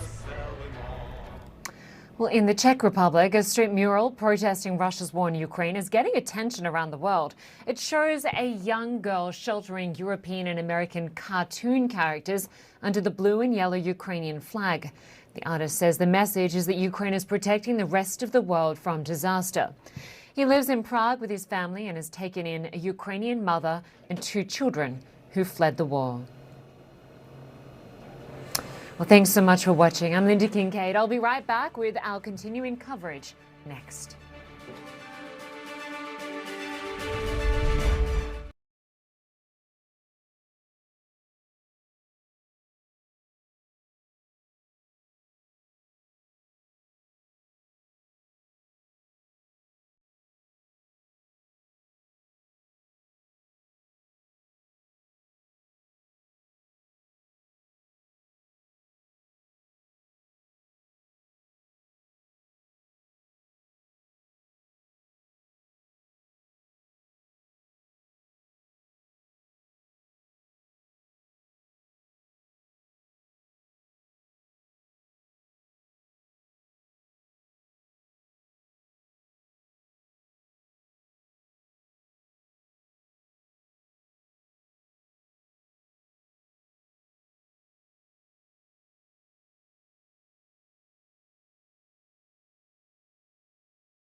Hello and welcome. I'm Linda Kincaid at the CNN Center. Good to have you with us. Well, as Russian ground troops stall out around Kiev, Russia appears to be stepping up its aerial assault on the capital. Take a look at the Kiev skyline not too long ago. Plumes of black smoke rising in the air. The city has endured a day of incoming Russian fire. It remains under curfew. The attacks on Kiev come amid new signs that fierce Ukrainian resistance is repelling Russian ground forces.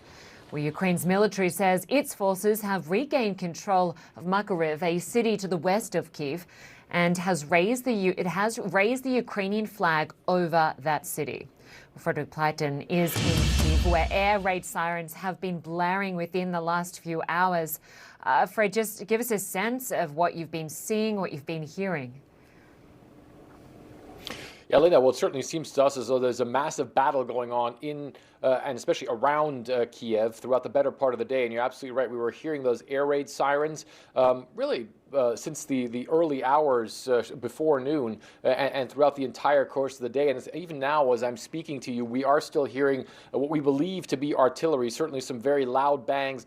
A lot of that is coming from the north of Kiev, or the area to the north of Kiev. You're seeing some of those shots right there right now. That's sort of the northern outskirts of the Ukrainian capital. We're seeing some a little further away as well. So it seems to us as though the main battle action of the day, and there certainly was a lot going on today, seems to, and is still actually going on, seems to have centered around the area north of Kiev, possibly to the northwest of Kiev as well. Again, it's impossible for us to tell what exactly is going on there throughout the course of the day, whether or not that's the Russians trying to press their offensive, as of course they've been aiming to encircle the Ukrainian capital, or whether or not it might be a Ukrainian counteroffensive, because of course the Ukrainians have been able to hold the Russians up, especially over the past couple of days, the past week, and even in some cases push them back as well. One thing that was certainly notable, there was one massive bang that sort of overshadowed even all the others that have been going on today.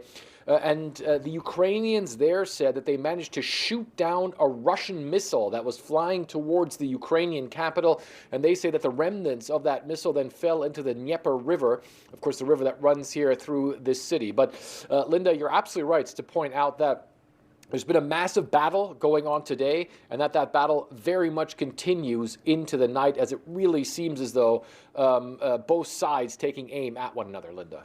And of course, this city you're in still under a curfew. But I want to ask you about a city just on the outskirts of Kiev, a town that Ukraine says it's retaken from the Russians, Kyiv. Just how significant is that, given that the Russians had tried to encircle the capital?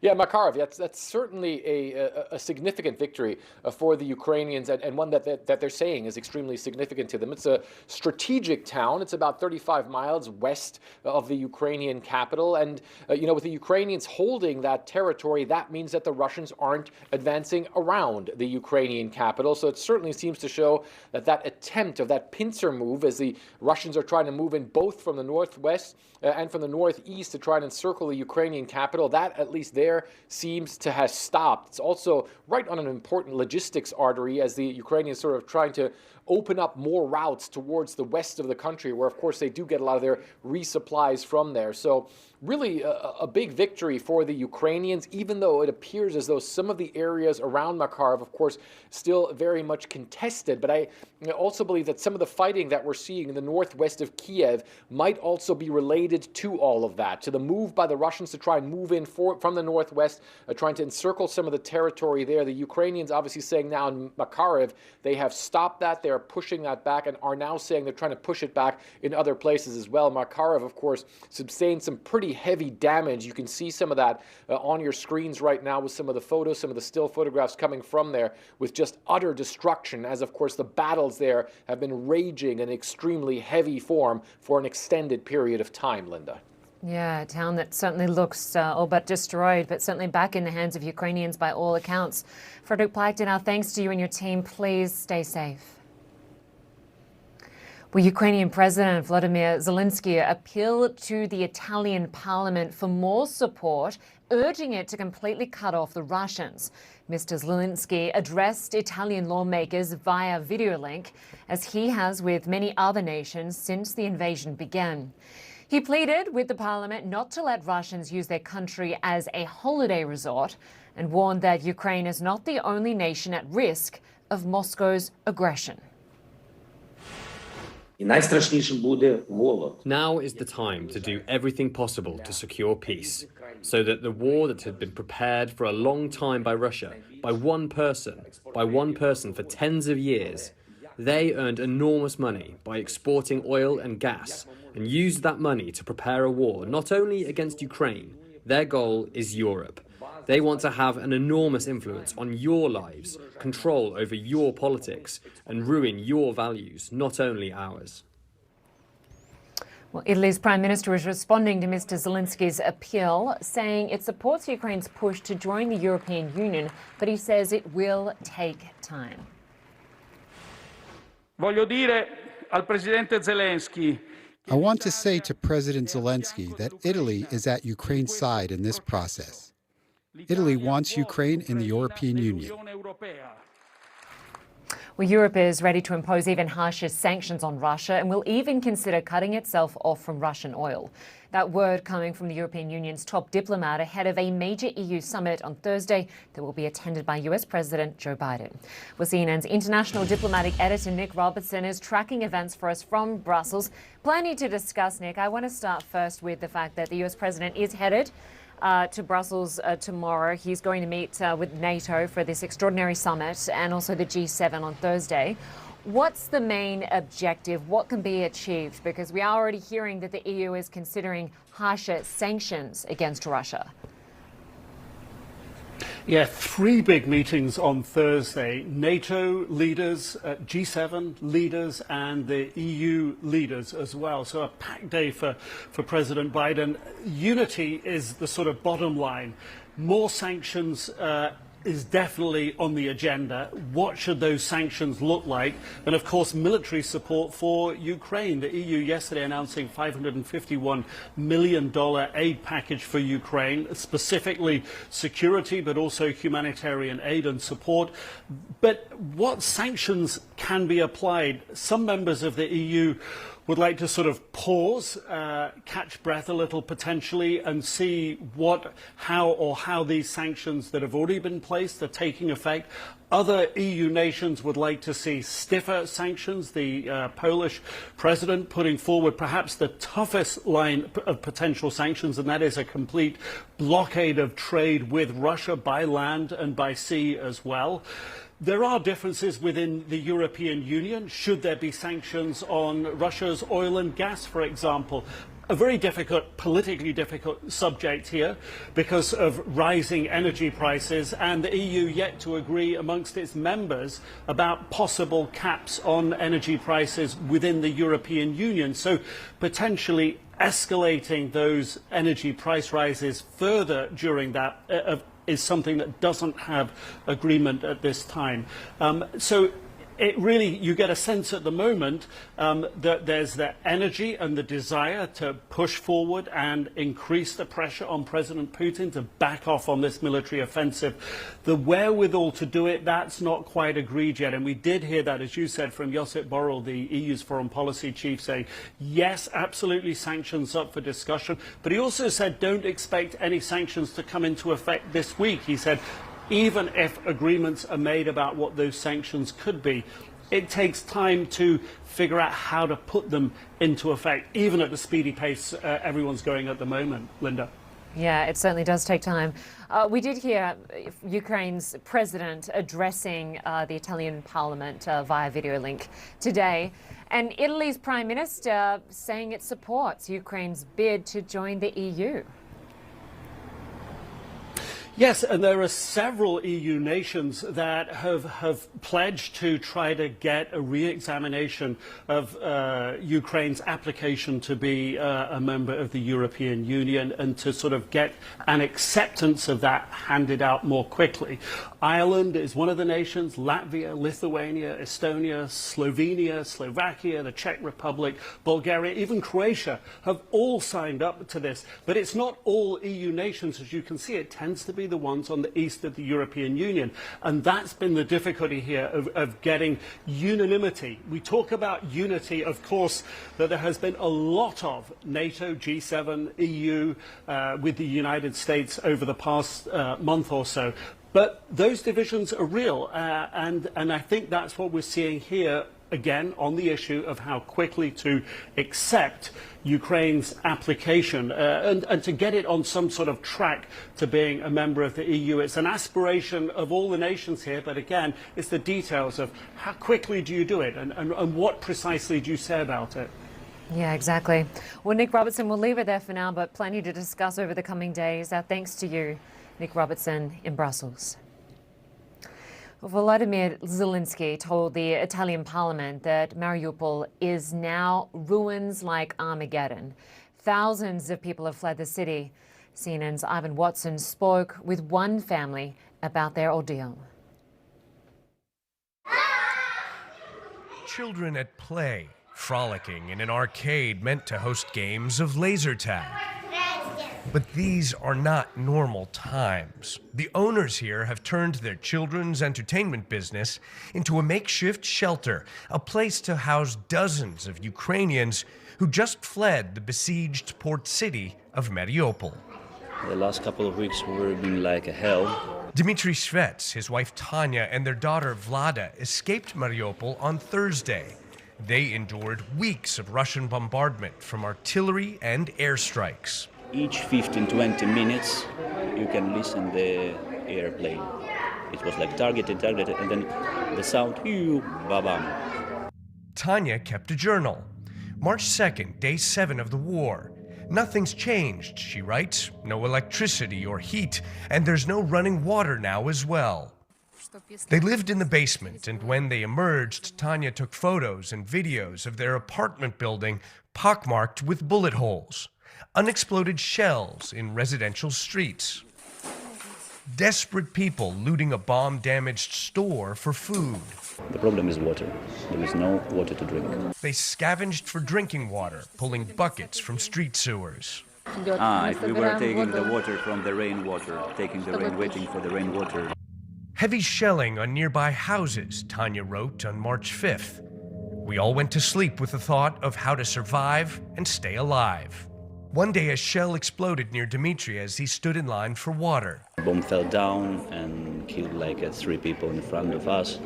One guy was without head, who was like taking the water. Another one in the line was like a half of the head, and the last one was killed. With my own eyes, like not in a general, like 3 people completely I saw killed, and we were making the grave for them. You dug a grave for them? Yes. In your neighborhood? Yes. Finally, it was all too much. The last day I saw my father because my mother was completely destroyed mentally. I mean, it was like a complete depression, was sitting in the cellar, and even she haven't left the cellar since the beginning of the war, just staying inside, unfortunately. And the last day I saw my father, and he begged me, like, please guys, leave somewhere, I don't know where, just escape this, and he was crying. Dmitry and his wife and daughter piled into a car with friends and spent 15 hours driving through Russian front lines to escape the siege of Mariupol. Their parents refused to leave. I don't know if I'm going to see my parents or listen to my parents again. I don't know, no idea. It's like living from day to day. Today we're alive, tomorrow maybe not. In the relative safety of this arcade built to entertain children, the kids welcome the escape from the conflict. I really want to say hello to other children, Tanya's 7-year-old daughter Vlada says, and I want the war to end quickly. Her parents appear haunted, clearly traumatized. Tanya gets a call from her mother in Mariupol, weeping and saying goodbye because she fears she will not survive the night. Ivan Watson, CNN, Dnipro, Ukraine. Well, still to come tonight, another conviction for one of Vladimir Putin's most outspoken critics. We'll have that story when we come back.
Well, a longtime foe of the Kremlin has been handed even more prison time.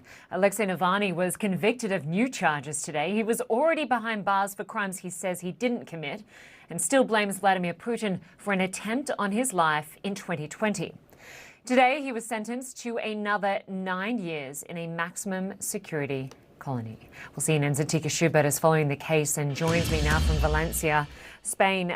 So, Atika, Navalny is considered one of Putin's biggest critics. He's a Russian lawyer, now going to a maximum security prison. How's he responding? Yeah, I mean, it was kind of an extraordinary sentencing in that it was done remotely. This was reported by the Russian state news agency TASS, and you could see a video link there. And in the video link from the penal colony where he's currently serving his time, you could see that Navalny looked quite thin, pretty gaunt, but otherwise looked completely unsurprised at this sentencing. He was just shuffling through court papers when it was announced, and he was completely unfazed.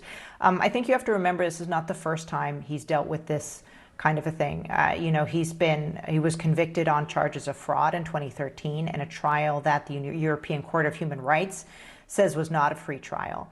And of course, he's already serving time for probation violations after he was poisoned with the nerve agent Novichok in 2020 and had to recuperate in Berlin. As soon as he returned back to Moscow in February of 2021, he was immediately arrested.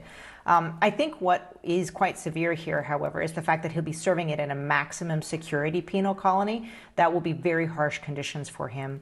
But, you know, interestingly, he put out a statement on Twitter almost immediately after the sentencing. It was on his official Twitter account, and the statement kind of made light of it, saying, you know, that his space flight, in his words, had taken a delay, would go for several more years now. But he still urged people to support the anti-corruption foundation of his, and also to fight against censorship by the Russian state. In his words, in that statement, he said that Putin is afraid of the truth. So it seems that whatever the sentencing, he still remains defiant, Linda. Yeah, he certainly does. And it's interesting, since the war began, his social media accounts have been able to criticize the war, call for Russians to protest. Now that he's going to this maximum security prison, what will that mean in terms of his contact with the outside world? I think we certainly could see less of this kind of these social media statements that we've been seeing. He's been able to do that with the support of his friends and colleagues. But I think what's really interesting is the fact that even though he has been incarcerated and that he's been in this prison, the work of his anti-corruption foundation has continued independently of him. And that was a strategic decision that was taken by him and the foundation to allow them to work with or without him. And throughout the sanctions that have been imposed on Russia, we've seen the foundation disentangle the incredible amount of shell corporations and so forth that are used to hide a lot of the wealth of Russian power brokers, including that of Russian President Vladimir Putin. So I don't think we'll see any stoppage of the work done by the Anti-Corruption Foundation, even if it means that it will be much more difficult to communicate directly with Alexei Navalny, Linda. All right. We will continue to follow those social media posts. Good to have you with us, Atika Schubert. Thanks so much. Well, in less than an hour from now, CNN will have an exclusive live interview with one of Vladimir Putin's closest aides. The Kremlin spokesman, Dmitry Peskov, will be speaking to Christiane Amanpour. That interview begins at the top of the hour. That's at 6 p.m. in London, 7 p.m. Central Europe time.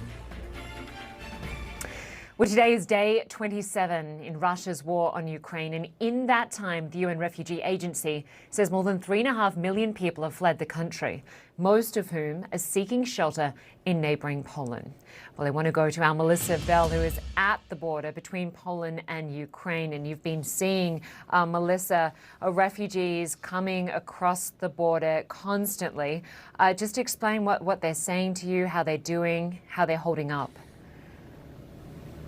It's extraordinary when you consider, Linda, that it's been 27 days, and all of those days we've seen those refugees continue to pour over the border.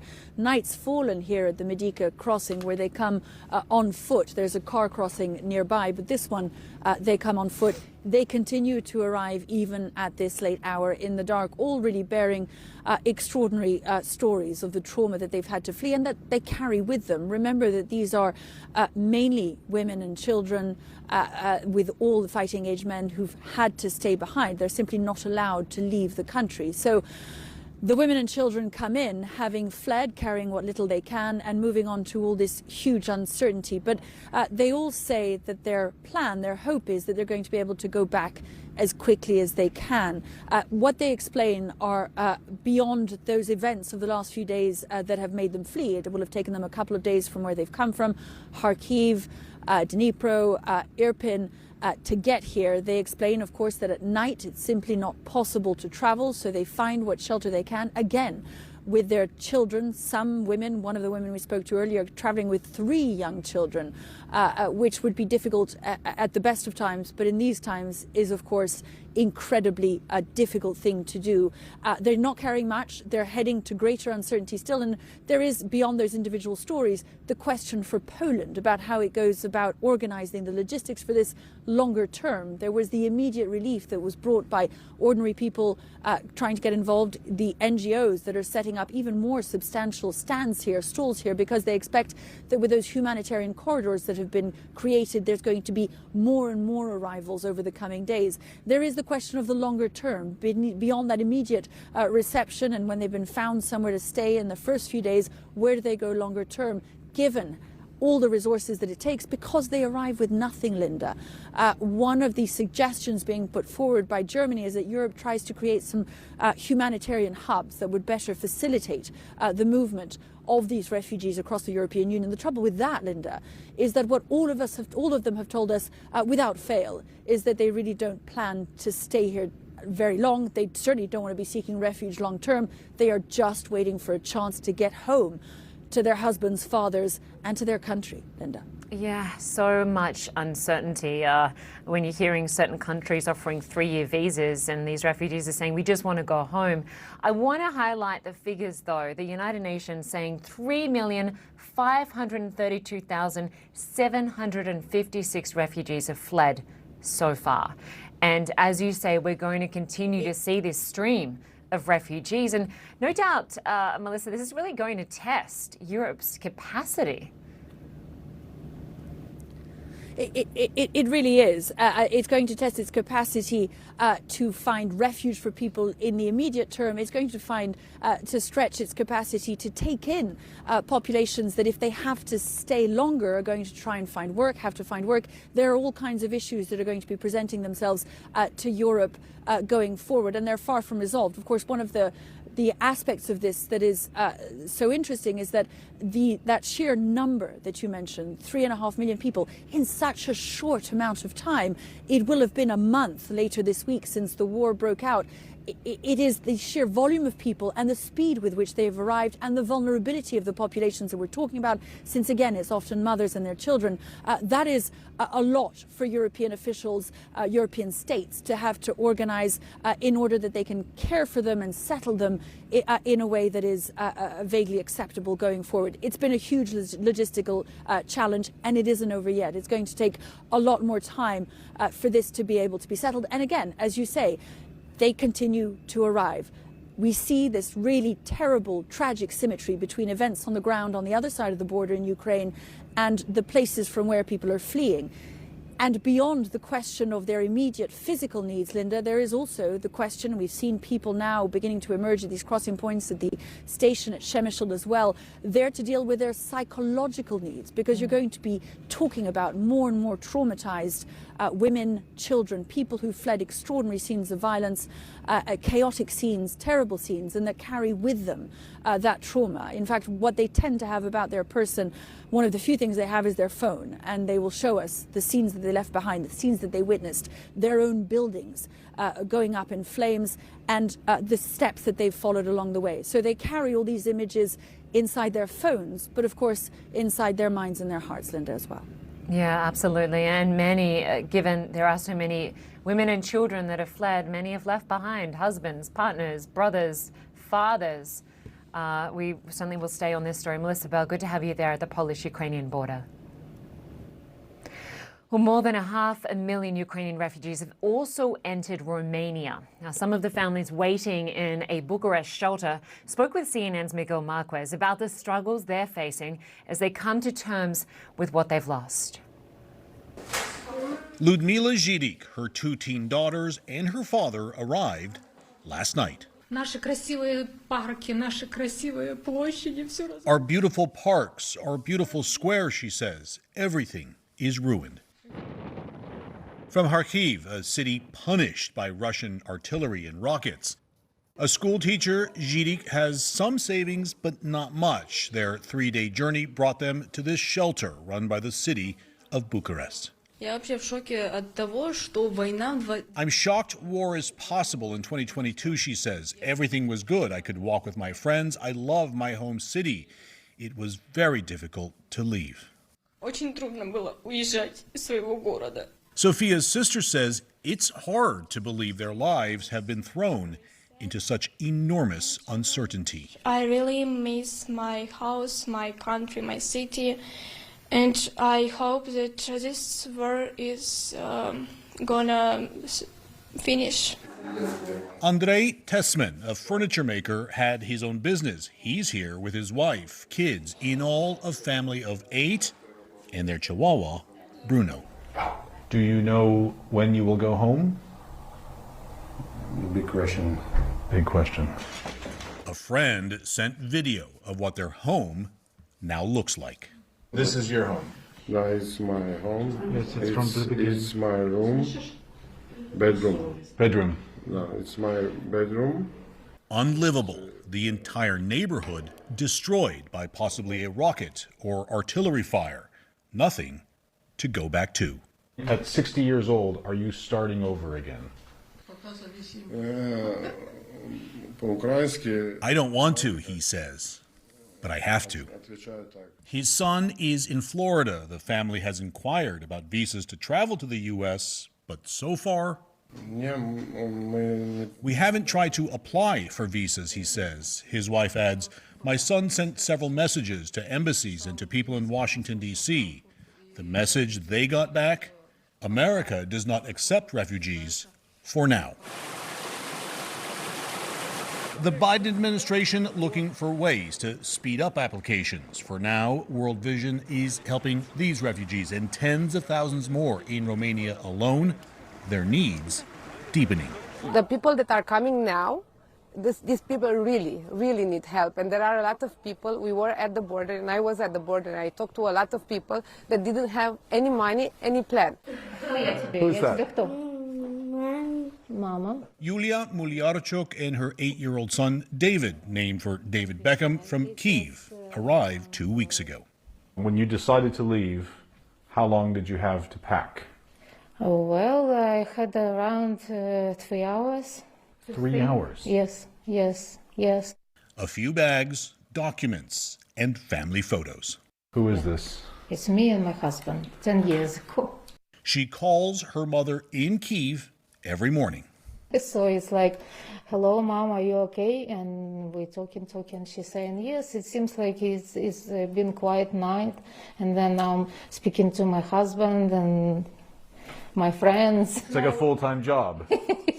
Not a full-time job, but you have to be sure that everyone is okay, because it's nothing for sure now, nothing. She wants to go home. But when? When do you think you can go home? Well, only God knows when. Nobody knows. Miguel Marquez, CNN, Bucharest. Well, still to come tonight, Ukrainians have denied Russian troops a quick victory, and now Moscow may be shifting its strategy.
Welcome back. The Ukrainian people have put up a stiff resistance, like in the town of Rubinez in the east of the country.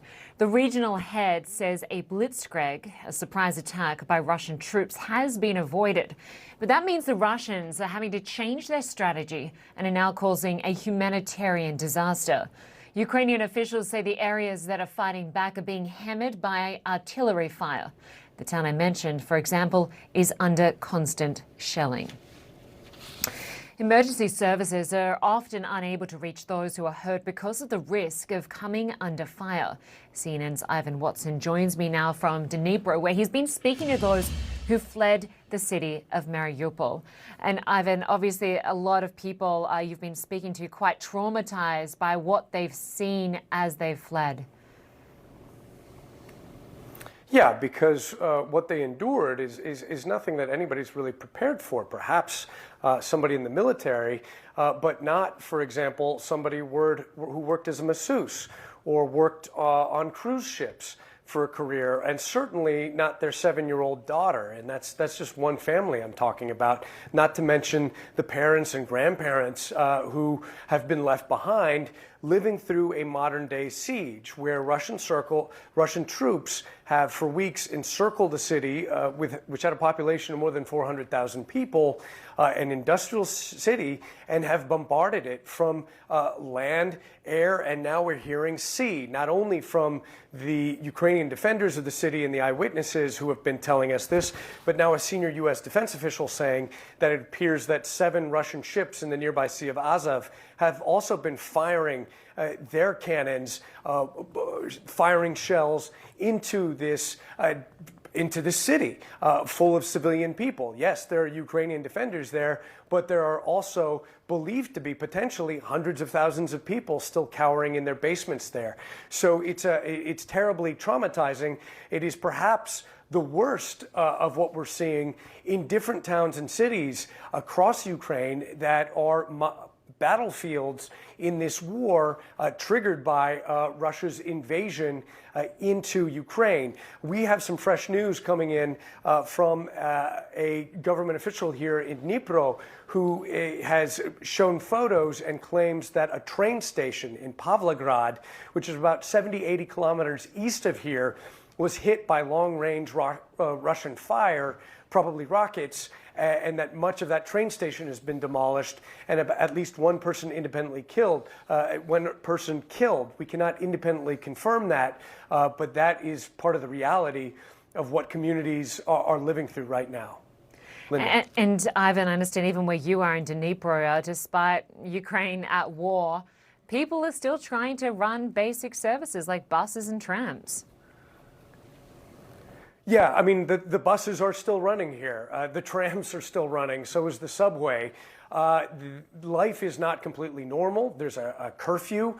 I would say at least half of businesses appear to be closed. But there is a population here. You do still see moms pushing their kids around in strollers. But everybody is talking about the war. Alcohol is not sold freely here. That's been curtailed across the entire country since the war began. You know, the civil administration here is having to conduct twin operations, both trying to run a city of hundreds of thousands of inhabitants and also trying to defend Ukrainian territory from a Russian invasion. And it's crazy that you have these two kind of goals simultaneously. As one deputy mayor to me put it, though, they have had training since the war of 2014 in the Donbass region, not very far from here, against Russian-backed separatists. So there is kind of practice, so to speak, for this. But part of the added responsibilities here are trying to take in displaced Ukrainians, traumatized, wounded, coming from cities like Mariupol, from Kharkiv,